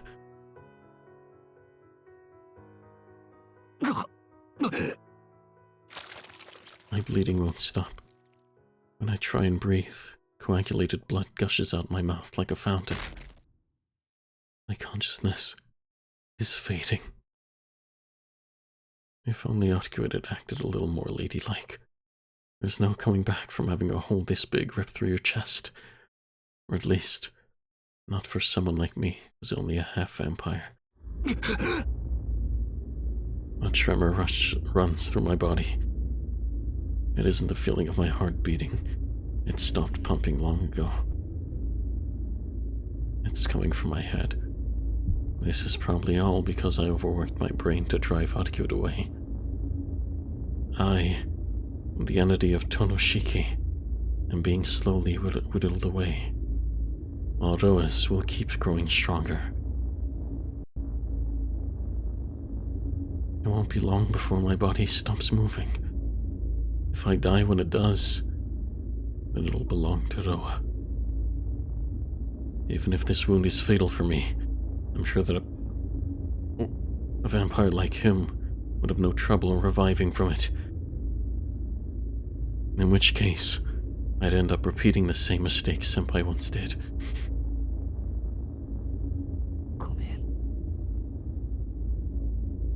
I know it's sinful for me to try and apologize now, but I just can't stop myself. Another tremor courses through me. I really won't be able to hold on much longer. Before I pass out completely, I take a good hard look at my own body. There is a point within the scar of my chest. A point that spells death for me and for Roa. Tonoshiki, Tono-kun, you told me before that you would make me happy, right?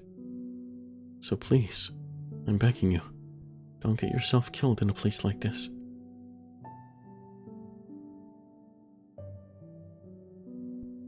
And so all I can do is apologize. Even though I wanted to do so many things for her, in the end I couldn't even grant that one wish. If nothing else,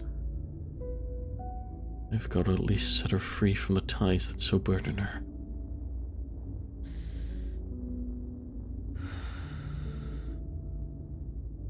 I take a deep breath and level the knife in my chest. The tip of the blade is resting against that point.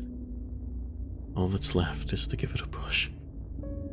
That's all it takes. Stop. I hear a voice, but I'm probably just imagining it. Tono-kun! I hear a desperate shout in the distance. When I look towards the source, I see her rushing towards me, her wounds fully healed. Stop. I'll lose my nerve if I see her face. I know I'll feel too guilty to thrust my knife. So before she reaches me,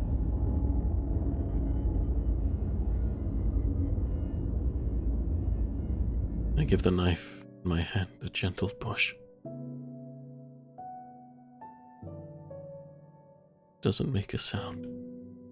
I don't even feel it as the blade sinks into my body. That's all it takes. That's all it takes. I sink into the deep, deep darkness, just as I once did many years ago.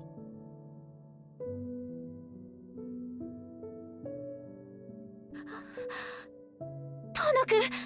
Tono-kun! I hear a voice. Tono-kun! そんな、どうして? See, I knew this would happen. やだ。こんなの、私は嫌です。 I knew that if I heard her crying like this, どうして死なないって、死なないって言ったのに。 then I'd definitely end up regretting it.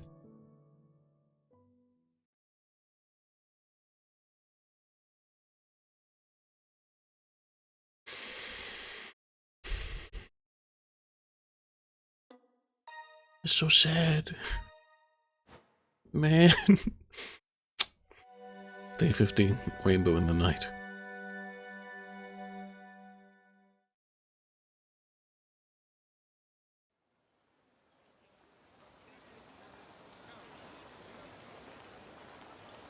It's the perfect day for a walk. There isn't a cloud in sight, and the sun is shining brilliantly from beyond the distant mountains. I suppose this weather is what you describe as nothing but blue skies. I stop at the plaza I frequent and sit down on a bench. Someone's already sitting on the bench right behind mine, silently engrossed in a book. It looked so natural that I mistook him for part of the scenery. The cassock-clad man keeps on steadily turning the unending pages, almost as if he's been repeating that motion for hundreds of years. こんにちは。いい天気ですね。 Here, beneath the blue skies, we meet for the first time. Somehow I'd felt like a greeting was proper. ええ、いい天気です。晴れた日は日差しが強すぎて目が疲れるのが困りものですが。Who is this? 太陽の匂いはやはり部屋にこもっていると忘れがちな万人に平等に与えられた自然の恩恵というやつですね。 The priest smiles wryly as he turns the page. His voice couldn't have sounded any colder, and yet there had been an alluring touch of gentle, common humanity to the way he spoke. It's strange, but try as I might, I can't seem to catch a glimpse of his face. I wonder what kind of person he is. Whatever features his first self had can no longer be distinguished. It's like looking at a photo that's out of focus. じゃあこれから例の城に。 I just had a feeling that's where he'd been headed. Where he'd be headed. The priest nods, embarrassed. どうして転生なんか。一個体として生き続けた方が簡単だし、何より人に迷惑をかけないでしょうに。それでは限界にたどり着くからですよ。人間の知覚、全能への道には果てがない。どれほどの超越者になろう、上には上がいる。私は完全なものを理解しようと考えた。永遠なるものの背中に手をかけようと試みた。であれば己に支払えるものは全て支払うべきでしょう。1を捨て10を得る。初期衝動を巻にし、自分自身を灰にしても私だった者が目指した人間の意味を証明すると決めたのです。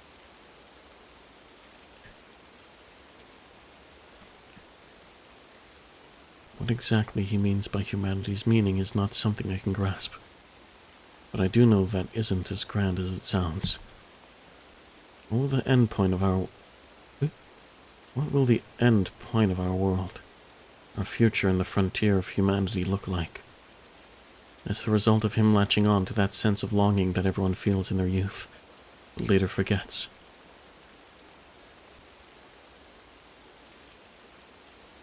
The wind is starting to pick up. Clouds have begun to gather above us, casting a grey shadow over the plaza. I still really can't tell what kind of expression is on the priest's face. 天気が崩れてきましたね。俺は帰りますけど、あなたは。私に帰り道はありません。片道切符というやつです。それもここで終点のようです。 There is no sadness apparent in his voice. He seems neither satisfied nor disappointed. The sun is starting to set.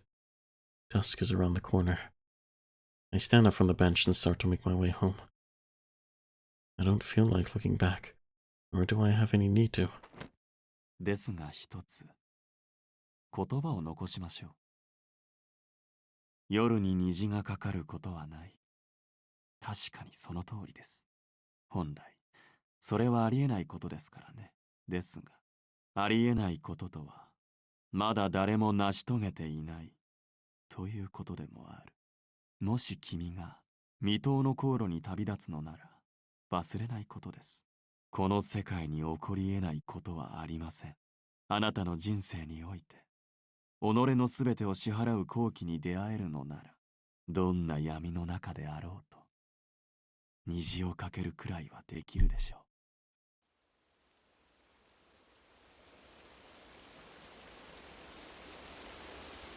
The cassock-clad man is gone. His well-worn book is all that remains on the bench. Its pages flutter as they catch the wind, scattering to the ends of the earth without leaving so much as a trace that they were ever there.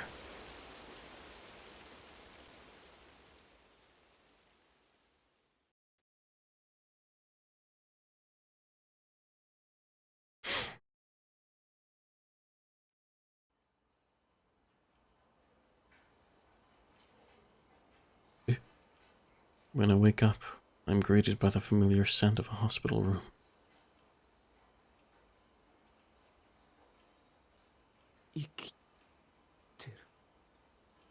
My chest rises and falls in time with my breathing.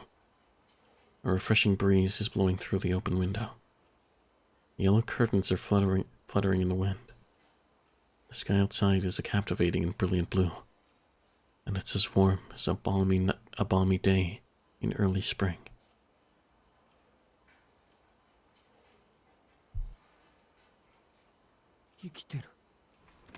Muttering dumbfoundedly to myself, I look around at my surroundings. There's no one else in the room. I'm lying in bed with an IV drip sticking in my right arm. There's a bandage wrapped around my chest. I remove the IV and peel off the bandage. There isn't anything particularly unusual underneath it. No scars, not even any blemishes.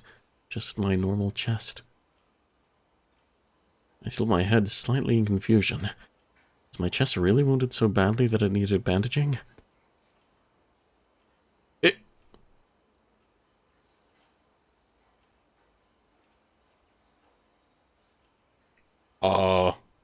What?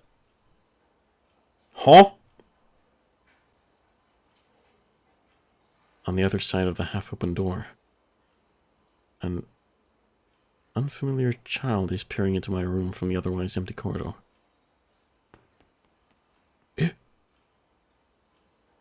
Hmm?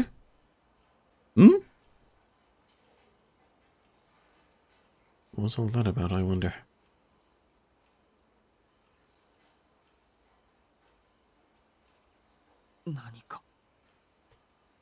There's something I'm forgetting.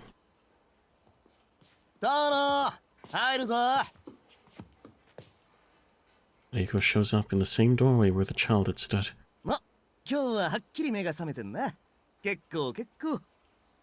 Ariko strolls over to the bed, laughing cheerfully. What was happening? は？何って、遠野の見舞いに来てやってんですよ。昨日と同じ質問しやがって。まだ寝ぼけてんのかお前は。見舞いって誰の？あのな、そりゃ1ヶ月も面会謝絶になってりゃいろいろだるいだろうが、昨日と同じことばっかり聞くなよな。自分のことなんだから、医者に散々説明されたんじゃなかったのか？ Ariko sounds dumbfounded as he sits down. Hearing him say that has jogged my memory a little. I think the doctor did say something to me yesterday.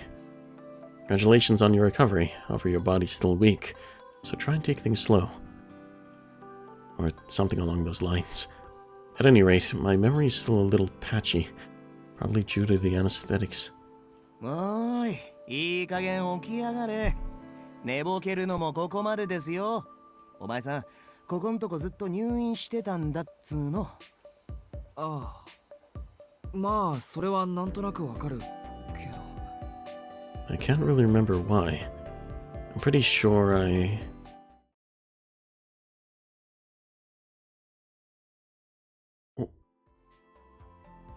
まだ本人の認識が追いついていないとか医者は言ってたからな。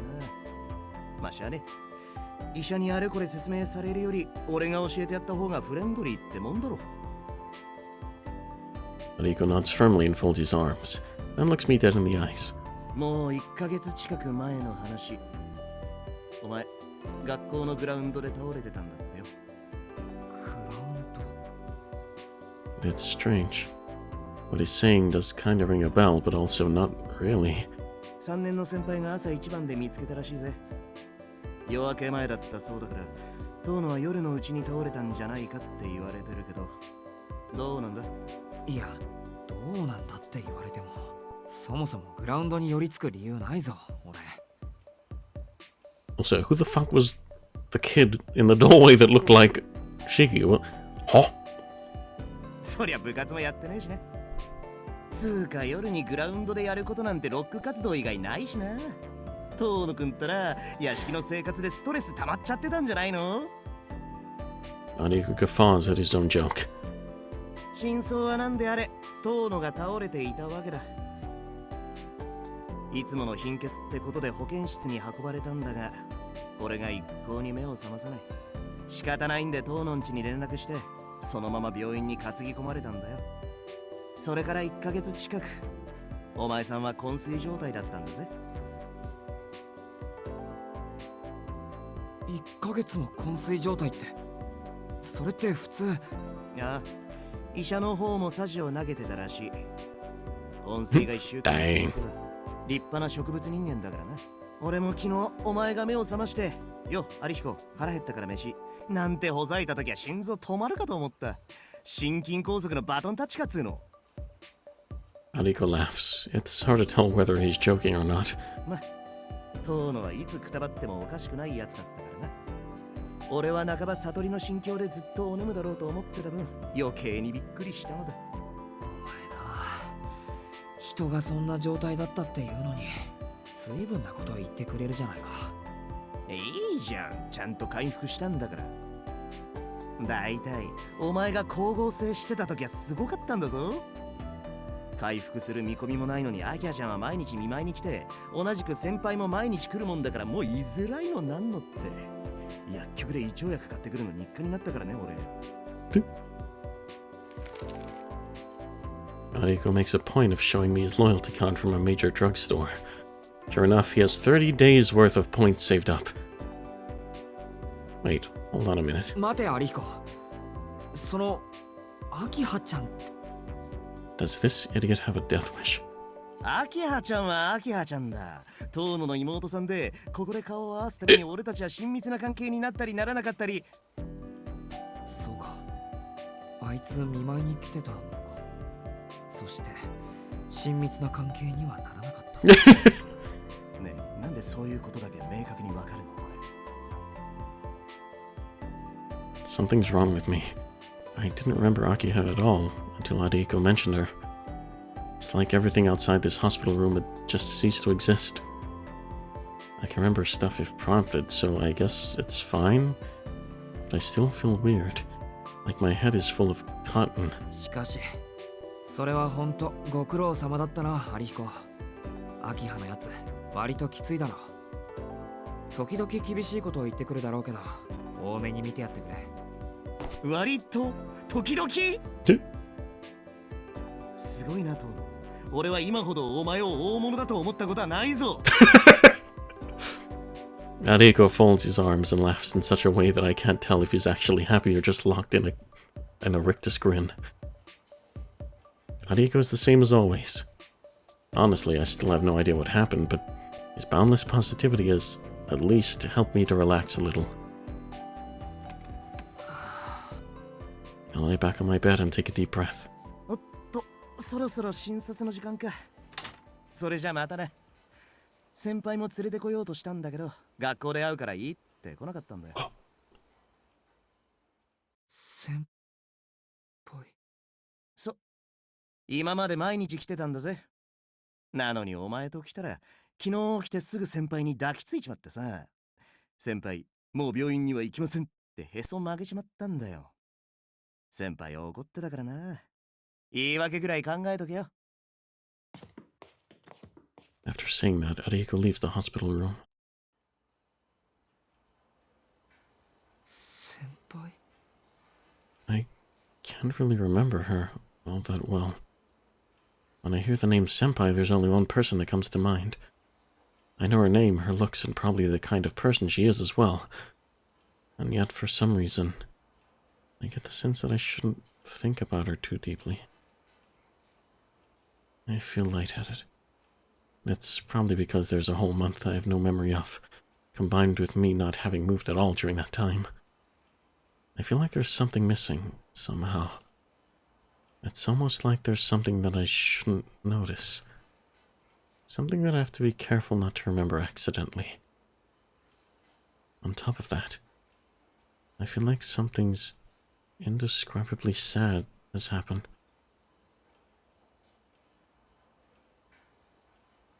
Come to think of it, there's something else that I find odd. You don't see the lines! I've definitely seen this room before. But if memory serves, the hospital I stayed at 7 years ago is already long gone at this point.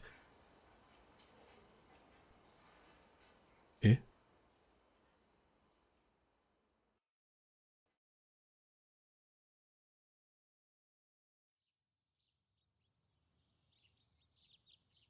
I returned to the mansion the following day. Maybe it's just because I was asleep for so long, but even though I finally returned home, it almost feels like it's my first time here.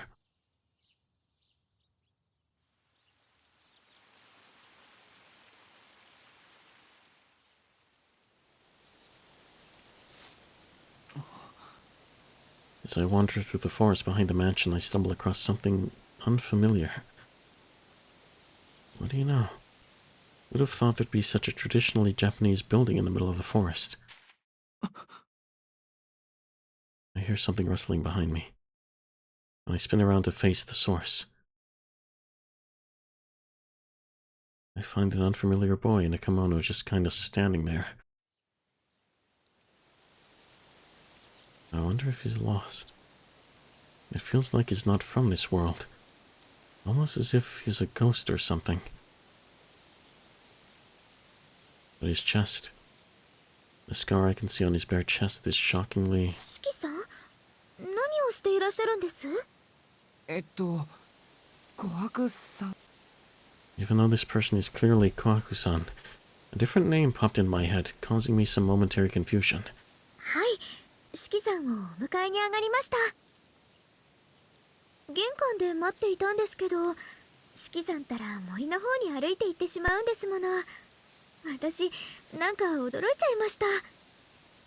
Kohaku-san's face bears her usual infectious い smile. や、ちょっと寄り道したくなって。琥珀さん、さっきの子はどこの子？はい？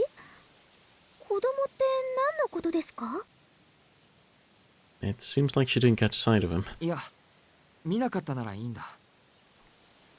屋敷に行こうか。秋葉のやつ待ってるんだろ。ええ、秋葉様は何もおっしゃりませんけど、今朝はずっと執務室でぐるぐると歩き回っていらっしゃるんです。そっか。そりゃ早く行かないと。どんな文句を言われるかわからないな。はい、急ぎましょう、四季さん。Kohaku-san takes me by the hand and starts jogging back towards the mansion. As we leave, I take one last look at the building, as if reluctant to leave it behind. Perhaps I'm just seeing things. But the child is staring at me as I leave, a look in his eyes that makes it seem like he had something he wanted to say.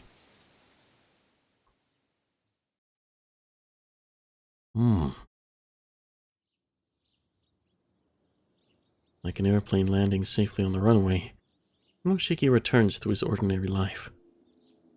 I go back to the mansion, get an earful of Akiha's nagging, and in the morning I'm awoken by Hisui and served breakfast by Kohaku-san before leaving the mansion once more. But it feels like something's missing. For no discernible reason, I feel sad. So sad that it's almost enough to drive me to tears. Still unable to remember why it is I feel this way, I arrive at the peaceful school grounds, where everything is the way it's always been. よっ、おはようさん。もう学校に来ていいんだ、お前。Yadiko gives me a casual greeting. あとしばらくはリハビリだって聞いたけどな。そっか。そんなに無理して学校に来るっていうことだ。やっぱりそういうことですか。Yadiko chuckles knowingly to himself. そうだよな。あと2ヶ月ちょいで卒業式だもんな。一緒にいられるのもあと少しってわけだ。わからないな。一緒にいられるって誰とだよ。誰とって、そりゃお前。It's almost like there's something that I shouldn't notice. Ariko cuts off mid-sentence. I hear the gentle patter of light footsteps coming towards me. There, under the bright spring sun, she appears before me, slightly out of breath. おはようございます。今日もいい天気ですね、遠野くん。She's smiling the same way she always does. I recall the name of the person I'd been unable to remember ever since I woke up. 先輩。 My breath catches in my throat.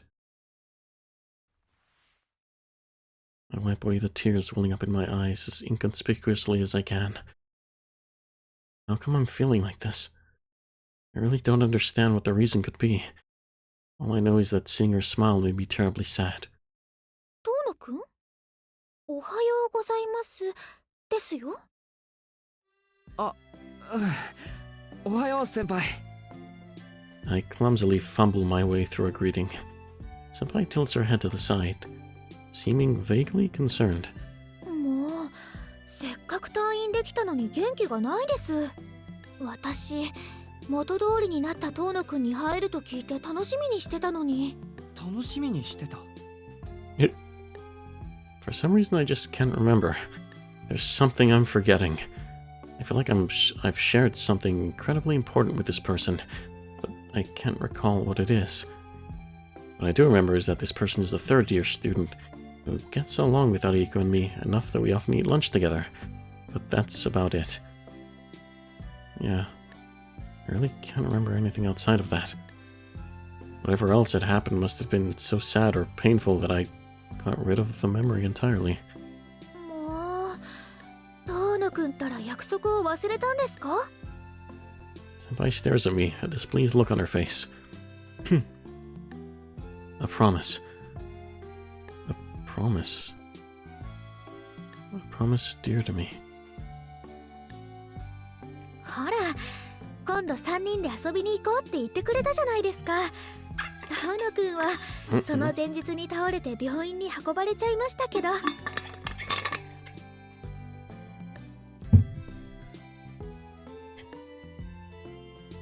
Even though it sounds like such a minor event, it seems like she really was looking forward to it. Because of that, none of those things matter to me anymore. そうだね。そういえばそうだった。はい、今度は忘れないでくださいね、遠野くん。いや、今度こそ忘れていいぞトミ。その時こそ俺は決めにかかるからな。 I could swear I've heard Ariko say something like that before. ダメです。こんな機会はめったにないんですから、今回だけは3人で行かないと。Senpai pouts in a rare display of anger. そんなことないですって。俺たちまだ学生なんだから遊びに行く機会なんていくらでもあるじゃないですか。ええ、確かに遠野くんや乾くんはお暇でしょうけど、私は春から忙しいんです。進学先がちょっと遠いですから、そう簡単にこっちには戻ってこれません。ああ、そっか。先輩って確か。 Ariko swallows his words.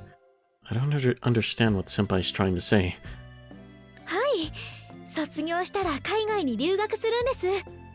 一人前のケーキ職人になるのが夢でしたから。Patisserie? Huh? Senpai drops that bombshell with a smile on her face. It's so utterly ridiculous that my vision flashes white. ちょっと待って先輩。留学するってこの町に残ってくれるんじゃなかったんですか？ええ、残りますよ。私の家はこの町にあるんですから、あちらに永住することなんてないです。お父さんをいつまでも一人にしておけないですし、ただお弟子に取ってくれる職人さんは厳しい方ですから、少なくとも3年は帰ってこれないでしょうけど。3 years? Wait, what? けど子供の頃から憧れていたことですから。私が住み込みで働かせていただくお店はですね、王室御用達の職人さんのお店なんです。普通はお弟子を取ってくれないんですけど、筋はいいからすぐに来なさいなんて内定までいただいちゃいました。Senpai happily tells me about our future plans. Some hopeful what if that I've never heard of before. そう。それはよかったけど。But could you not do this? I cut myself off before I can beg her to stop, to not say any more. はい、ありがとうございます。3年は長いですけど、遠野くんなら待っていてくれますよね。Senpai gives me a shy glance, an embarrassed smile on her face. 私がいないからって浮気しちゃ嫌ですよ。遠野くんは情にほだされやすいところがありますから、本当は連れて行きたいぐらいなんですけどね。Senpai lets out an adorable sigh. けどそういうわけにもいきませんよね。遠野くんはまだ学生さんですし、何より明葉さんを言い伏せるなんて1年や2年じゃ絶対無理でしょ。ですから今回は遠野くんを信じて3年間だけ離れることにしたんです。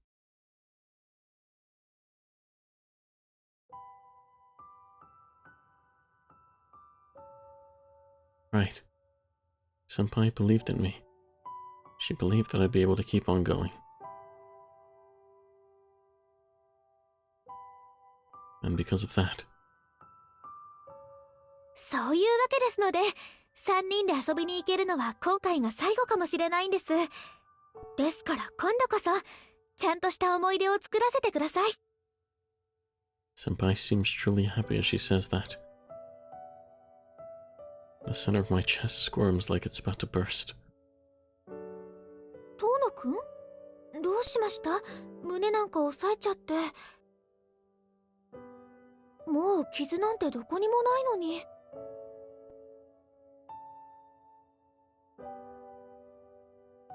ですよね。傷跡なんてない方がいいに決まっている。I'm overwhelmed by sadness, as that's the sort of happiness she wanted for me. The bell rings. It's almost time for morning homeroom. それではお先に失礼します。またお昼休みにお邪魔しに行きますね。Senpai turns to leave. She's leaving. She's leaving me. I need to bid her farewell. 先輩のお父さんってどんな人だったんですか？遠野くん、お父さんを知ってるでしょ？私の家は小さなパン屋さんをやっていて、前に買いに来てくれたじゃないですか。お父さん、遠野くんのことを愉快な青年だって気に入ってくれましたし。Yeah, maybe there was a world in which that could have happened. But it didn't. There's no way your father could possibly be alive, Senpai. Just as there's no way I could be alive right now either. 遠野くん？ Senpai speaks to me. Warmth rapidly fades from my surroundings.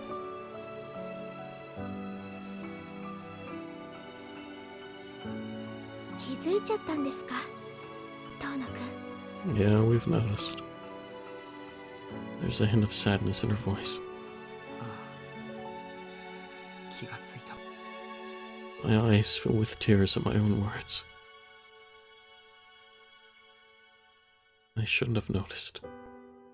Because then this beautiful moment, this wonderful day, without any troubles, would surely have kept on going. すごいですね。普通気がつかないものなんですよ、こういうのって。おかしなところとか辻褄が合わないところとか、そんな都合の悪いことはみんな無視しちゃうのに。そうだね。少しぐらいおかしくてもそれが幸せであるのなら無視すればよかった。そうですよ。そんなことにさえ嘘をつけないなんてほんと正直なんですから。Senpai. No. The person who looks like Senpai says those words with true sadness in her eyes. I feel so sorry, so regretful for doing this to her, that it almost breaks my heart. But how could I not have noticed? My same old student life from before. Ciel Senpai seeming as if she'd always lived here. Me without the scar on my chest I got 7 years prior. A moment in time untouched by sadness. Much the way it used to be.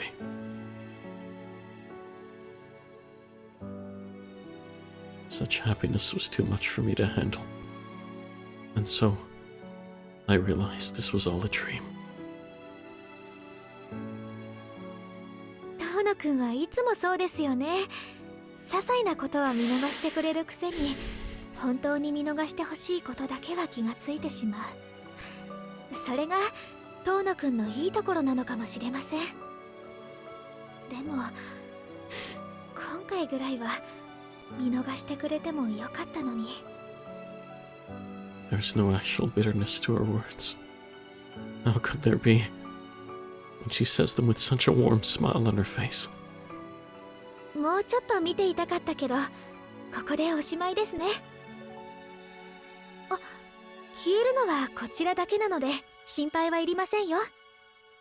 事情とかそういうのを説明できなくてごめんなさい。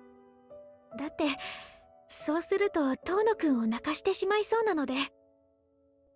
それは良くないと茶道室で怒られちゃいましたからね。どうぞ安心して目を覚ましてください。どうして。 I hang my head, grind my teeth in frustration, and ask that stupid question, like I'm a child throwing a tantrum.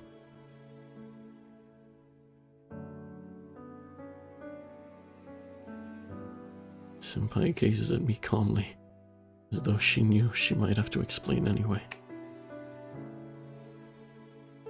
あなたはロアと共に死にました。そのおかげで彼女は人間に戻れました。そう、人間らしく自分の意志で自分の欲しいもののために生きていく自由を得たのです。まったく強欲ですよね。そうなった途端、どうしても私には欲しいものができてしまって。ロアの知識も悪いものだけではありませんね。ギャーンズの筆跡がこんなことに役立つとは。どうして。はい、いろいろと考えたんですけど、一人を生かすためには一人分の命が必要でしょ。だからどうして。順番の問題ですよ。私は先にたくさんのものをもらいましたから。今度は私が遠野くんにお返ししないと。いらない。いらなかった。そんなものより俺は。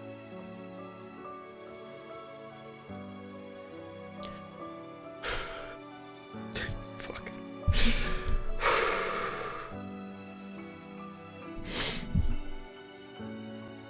Fuck. I can't even read. Give me a sec. Fuck. Ugh.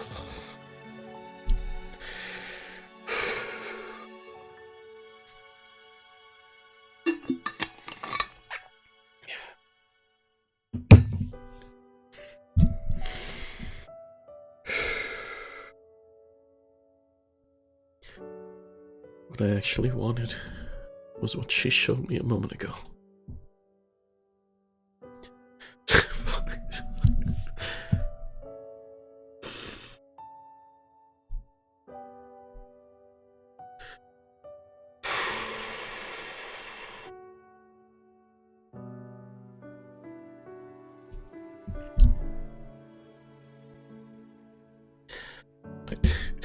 I need a bit. Just give me a bit.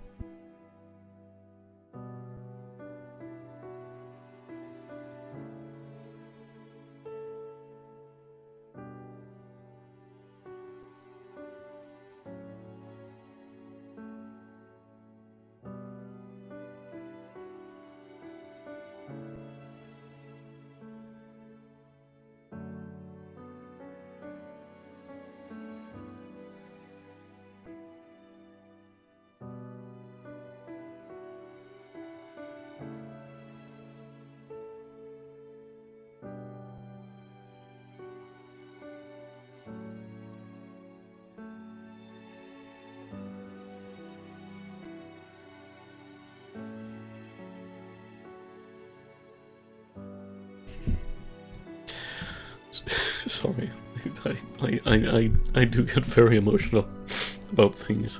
It's trying to push through.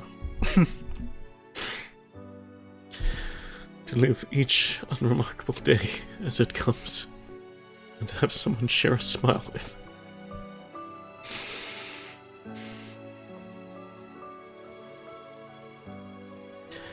She seemed so happy as she spun that fantasy. A world without troubles or pain. Where everything that happens, whether unfamiliar or sad, is perfectly ordinary. Where every day is brilliant in its own special way. If those days, those utterly ordinary days, 先輩にとってかけがえのない夢だったのなら that I should have protected, no matter the cost, was. そうですね。この夢は彼女がずっと忘れていて、ずっと欲しかったものでした。でも Stop. Please, stop. Even if it's already over, I'm begging you, please. この先に待つどんな食材より、どんな救いより、私はあなたの幸福が。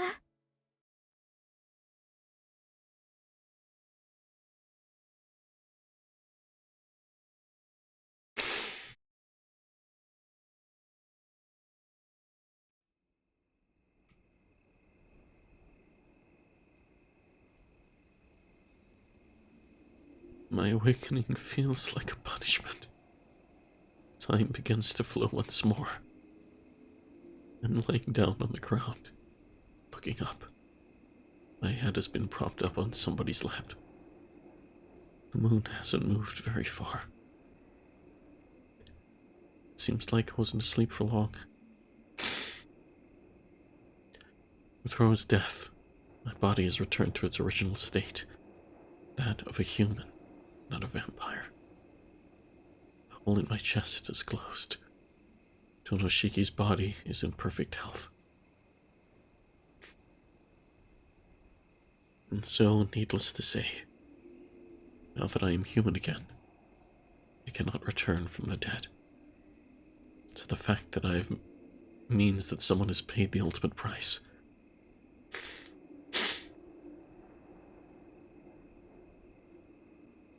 Oh, my tracker died. I gotta put it on charge. Just give me a sec.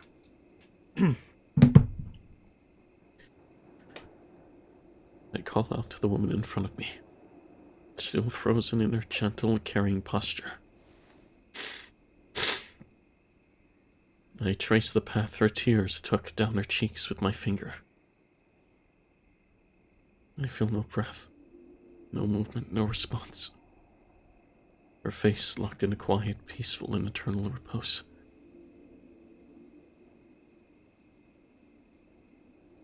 I don't know the details. I don't know how she did it. All I know is the outcome. A single man had died. So to compensate for his life, a single woman died for him. That's all there is to it.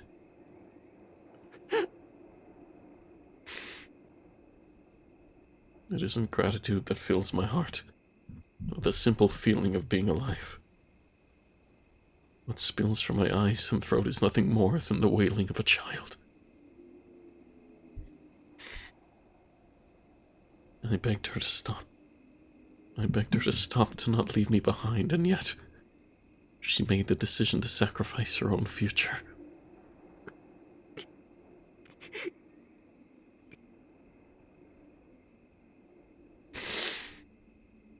I don't have much confidence in myself, but as long as you're with me, I swear I won't give up. I guess this makes us lovers, doesn't it? I know you'd never give up because of that.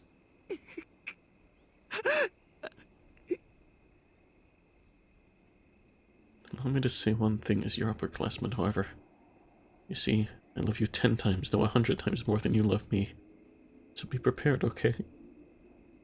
Because of that, you never gave up on finding a way to save me. Yeah. Just as I wished for her to be happy, she too wished for me to be happy.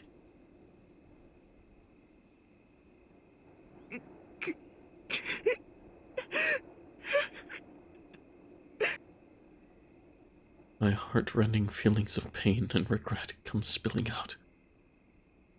My gratitude for everything that's happened. My hopes for everything that lies ahead. And my longing for the memories that could have been. All of them are washed away by my tears. Those will be my final memories of this whole affair.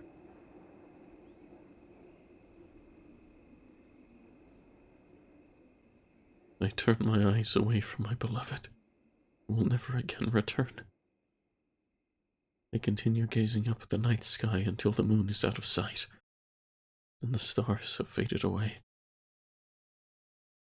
Even though I know it's impossible to witness a rainbow in the night.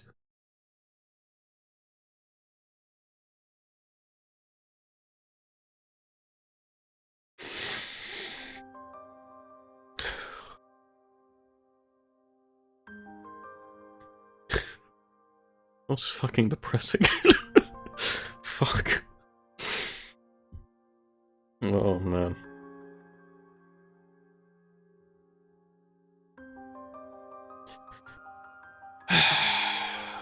Well, I'm hoping in the true ending, it's a much happier ending.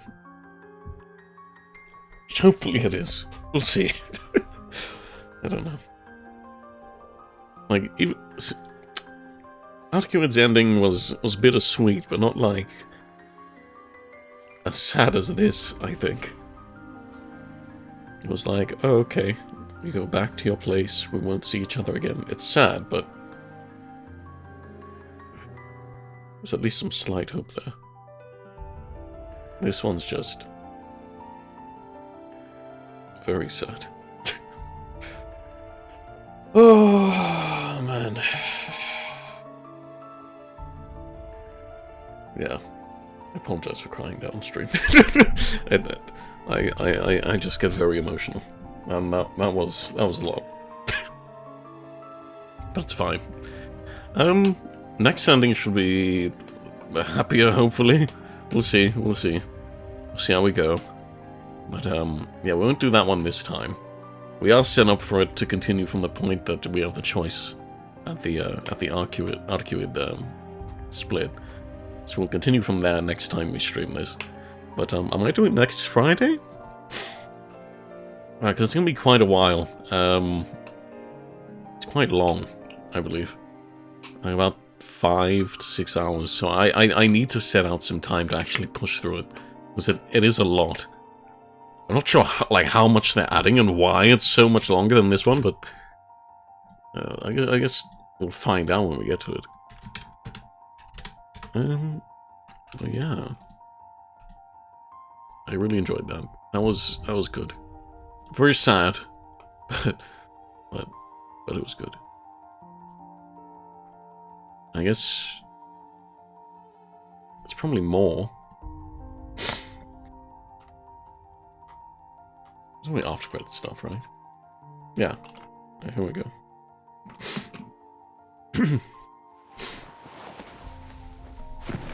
よし。それじゃあ、行ってきます。Oh, it's Seal's apartment.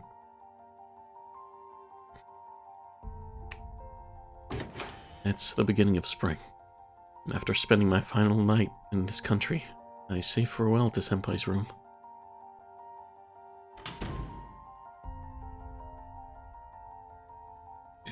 Where's he going? もう出てきたよこいつ。Eh? Hmm? 呼び鈴ぐらい待ってろっつーの。いろいろと決断早いんじゃないの？そんなに行き急いでどうすんのよ、ガキのくせに。Outside the apartment is the familiar blacked-out sedan and accompanying bodyguards. 5分前行動はいい習慣だ。安藤の発言を無視するように。準備はできているようだな。今更だが確認しよう。本当にいいのか？ Yeah, why are we joining まだ間に合う them?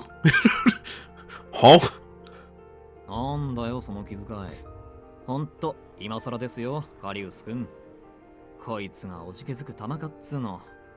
目つき見ればわかんでしょうよ。ここまで覚悟ガン決まりとか毎日どんな悪夢見てんだっつー話でしょ。 The silver-haired man is Carius. The Japanese-looking one is Ando. Apparently these two are members of the Holy Church. As best I can tell, they aren't executors. Just ordinary followers belonging to the church. Ando is a detective at the Metropolitan Police Department. Carius is an Italian judiciary. I met these two 1.5 years ago, on that fateful night. After I'd finally carried Senpai all the way from the athletics field back to her apartment, these two suddenly barged inside. They were armed with pistols and batons and informed me they were there to collect Senpai. We had a brief altercation, but it was promptly settled by the arrival of their boss, and I've been involved with them ever since. What the fuck? Mario's alive? I thought Etiquette would have killed him, honestly. Okay. こいつはトップランクの吸血鬼狩りだったが、同時にとんでもねえ金食い虫だったからな。血の一滴、骨の一本まで教会のものにするに決まってんじゃねえか。When I heard him talk about her like that, I almost took off my glasses, but... 大体な、俺が引き取らなきゃ埋葬機関に送られる。あそこに送られたらそれこそ両辱地辱のオンパレードだ。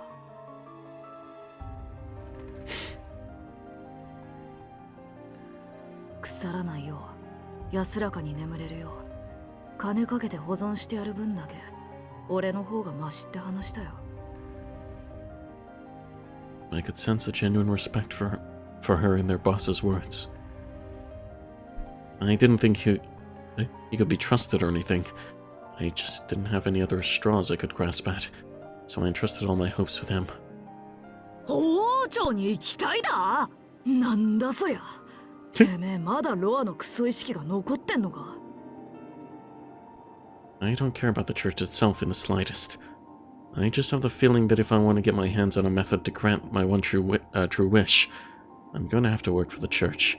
More accurately, for this guy. はあ、なるほどね。確かにそりゃ坊ちゃんのご機嫌取るしかねえわ。枢機卿は数いれど非公認で天使の書庫を開けられるのはラウレンティス枢機卿ぐらいですし、死人を生き返らせたいとか、ま、馬鹿げた話だけどいいんじゃない？若いうちはそういう夢見ても。でもさ、オタク間違いなく人生棒に振るぜ。君は信徒ではない。我々の同志でもない。教会の深部に足を踏み入れる機会は何十年かけても訪れず、その機会に恵まれたとしても死者を蘇らす筆跡はない。それを承知の上で我々の社会に組みするのか。捨てる必要のない、追われる必要もない豊かな故郷がありながら。Hmm. そうですか。高校卒業後はイタリアに留学すると。何を言っても決心は変わらないようですね。では今日限り屋敷から出て行っていただきます。遠野家に貢献する意思のない者にいつまでも居座られても迷惑ですので。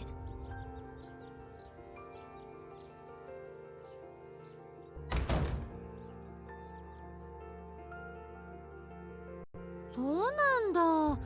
しきちゃんもいなくなっちゃうんだ。You go away. I don't want to deal with you. You psychopath. ああ、つまんなくなってきたな。私も雲隠れしちゃおっかな。あ、でもイタリアに行くんでしょ？偶然よね。私の知り合いもそっちにいるのだわ。本当に行き詰まったらここに連絡してみるといいかも。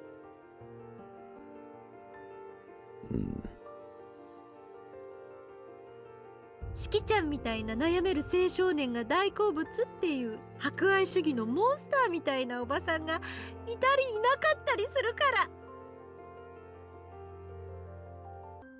I don't like you, bro.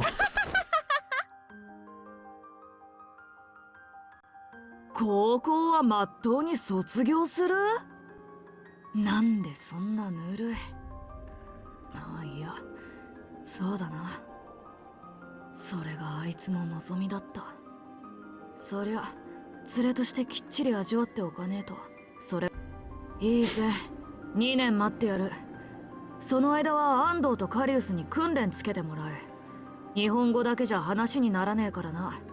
西欧圏の語学と常識、うちとあっちの知識も教えてやるよ。もちろんロハじゃねえ。かけた金は出世返しってな。向こうに着いたらせいぜい俺のために働いてもらうぜ。安心しろ。てめえがどれほど落ちぶれようと仕事と居場所だけは回してやる。俺の見立てじゃてめえの体と心が持つのは10年だ。時間はねえぞ。それまでに目的の小指1本分くらいは叶えとけ。俺とてめえがこうして会うのはここだけだ。本国に渡れば二度とは会わねえ。俺の弟を紹介することぐらいはあるかもだが。That senpai's boss left Japan. ところで、昔あんたの兄貴が先輩に助けられたって話、本当なのか？ああ、そんな一銭にもならねえ嘘を言ってどうすんだよ、アホ。そうでもなけりゃあの女にもてめえにも目をかける理由がねえだろ。ラウレンティスの一族はな、恨みも忘れねえが恩はもっと忘れねえ。あのクソ兄貴が優先して協力しろなんていうぐらいだ。よっぽどすげえ菓子を作ったのさ、あの女は。だからさ、それ本当に兄貴の話？勘が良くてかつ口が硬いのが一流ってな。生き残りたかったら覚えとけ、クソガキ。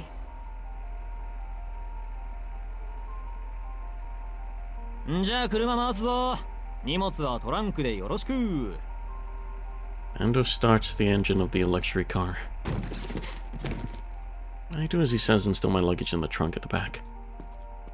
四季、君との奇妙な縁もこれが最後になる。本来なら関与することではないが、よければ聞かせてほしい。君の行動原理は自己達成による希望か、それとも彼女を救えなかった贖罪か。Unlike Endo, Carius is a man who keeps his personal feelings from getting in the way. I had thought he was only acting as my instructor because his boss ordered him to, that he didn't have even the slightest interest in me or my sense of values, but...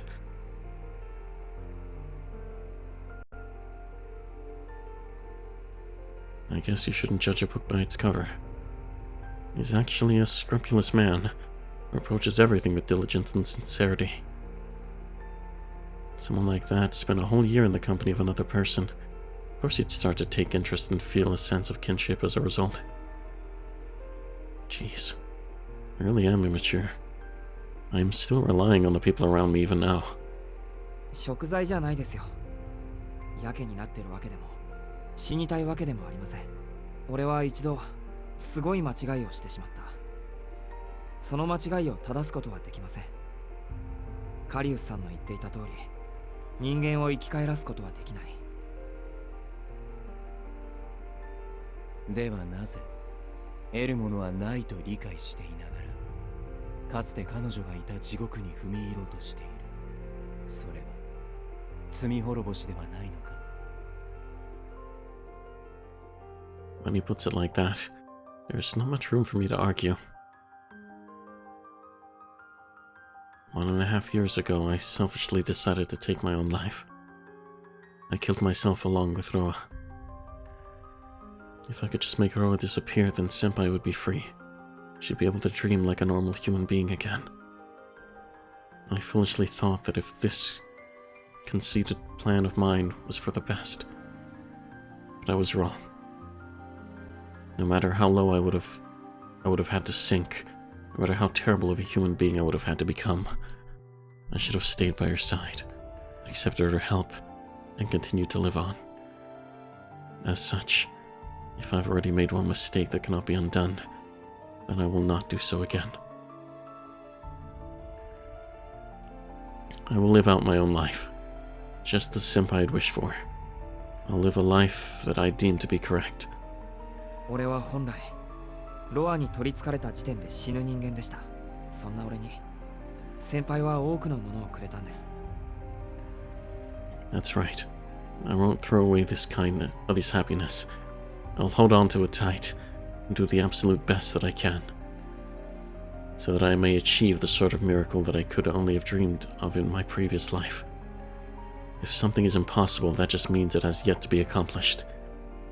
That is the oath I swore as I gazed up at the sky that night. 十分すぎるほどの幸福をもらったんです。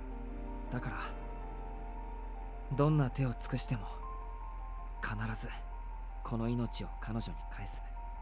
俺の残りの人生はそのために使うんです。 I don't know what I hope to gain. Simple glory? Purpose? Gratification? Regardless, I have to look to the horizon, if only to prove that the life she saved is able to do just that. そうか。賛同できる立場ではないが、君の旅立ちが良いものであることを祈ろう。四季、君は我々が1年の時間を費やしても悔いることのない人間だった。 Coming from Carius, that constitutes a show of heartfelt support. He opens the passenger side door and gets in. I'm sure he won't say another word all the way to the airport. おーい、早く後ろに乗ってくれませんかね。フライトまで2時間ないんですけど。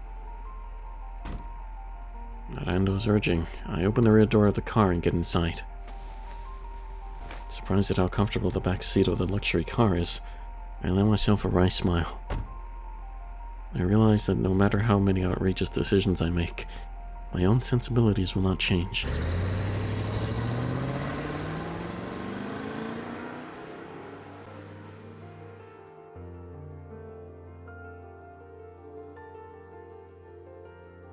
Although I'm anxious, I leave Japan behind with a clear mind.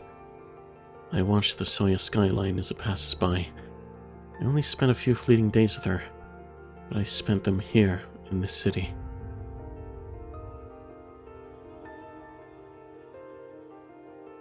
Yeah, I'm not throwing my life away or running from myself.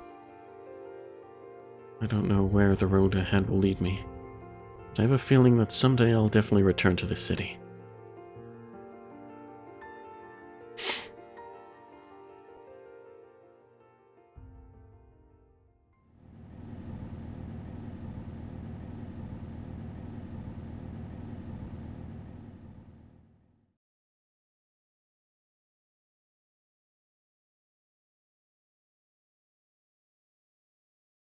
End.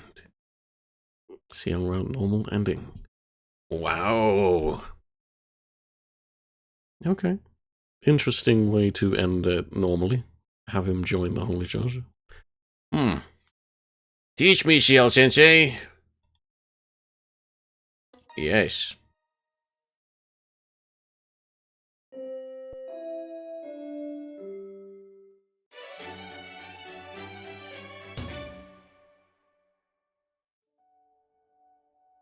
失われた命を失われる命で呼び戻して彼女の長い食材の夜は明けたのであった。 It's true, Nekawak.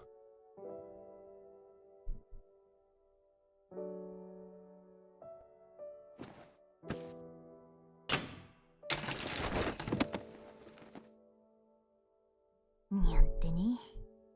シエルルートノーマルエンディング。Thank you.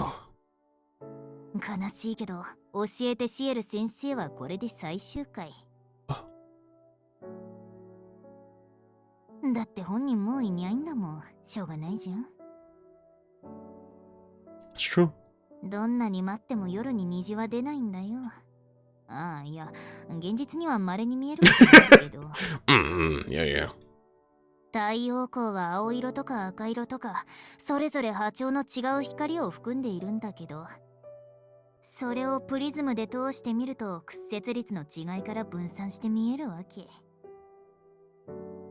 虹が七色なのはそういうことにゃんだ。空気中の水滴がプリズム代わりになってるんだにゃ。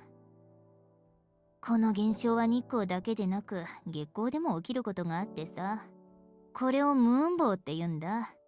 天文台があるような場所ならワンチャンあるけど、シエルの故郷じゃやっぱり見えなかっただろうにゃ。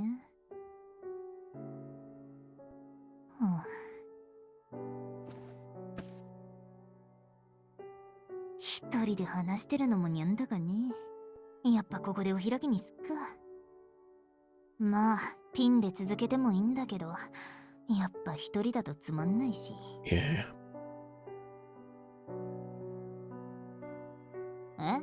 納得いかない？みんな幸せなハッピーエンドがいい？ It's true, I do. にえ。にゃにゃにゃにゃにゃにゃ。グッドキャット、そういうことならナビしてやんよ。これとは違う結末。True, I do. これどうなって Yeah. な展開を見るやな。 Uh-huh. 急いで14日目の運命の選択に戻るんだ。 Okay. ほら、メガネ君が金髪美少女に究極の選択を迫られるところあるし。The blonde babe. Okay, Neko. あそこで今回とは違う選択を選ぶと良いでしょう。また、ここの選択肢が一つしか選べないのなら、アルクエイドポイントが足りない証拠です。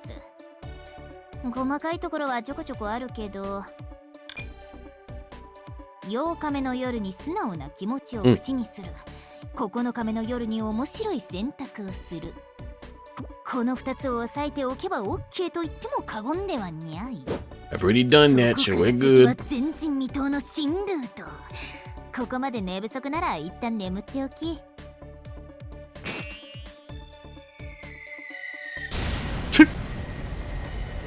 ではさらばだ、欲張りボーイ&ガール。運命を変えようとする以上、とんでもない戦いが起こるのは必然だけど、なんとか生き延びて、もう一度ユウと私とシエルでこのコーナーを回そうぜ。猫との約束なんだにゃー。 Wow. That's something to look forward to next stream, though. But yeah, we do have that point unlocked here. So we can do the other choice when we get to it. But for now, we won't. Ugh. Let me put this here. We'll start wrapping up. Come on, tracker, start loading. Okay, it's working. It's working. Oh, there I am. Beautiful. Why am I so high up? Go down a bit. There we go. So yeah! Yeah, that was nice. I enjoyed that ending. Very emotional, pretty chill. And yeah, Hope you all enjoyed that as well. We'll get back to the other ending next week sometime, hopefully. But yeah, we're finally starting to wrap up Tsukihime. Kind of wild since we've been doing this for a while now. It's been a year plus, I think. But yeah, thank you all for coming. I had a great time so far, and we are 2 of 3 endings down, I believe. We got the Etiquette normal one last year. Now we got the CL normal one this year, and then we're gonna get the true ending soon. So yeah, hopefully you all enjoyed, and I'll see you guys next time. Goodbye! Wow. Baba Booey, CL will live again, Chungus.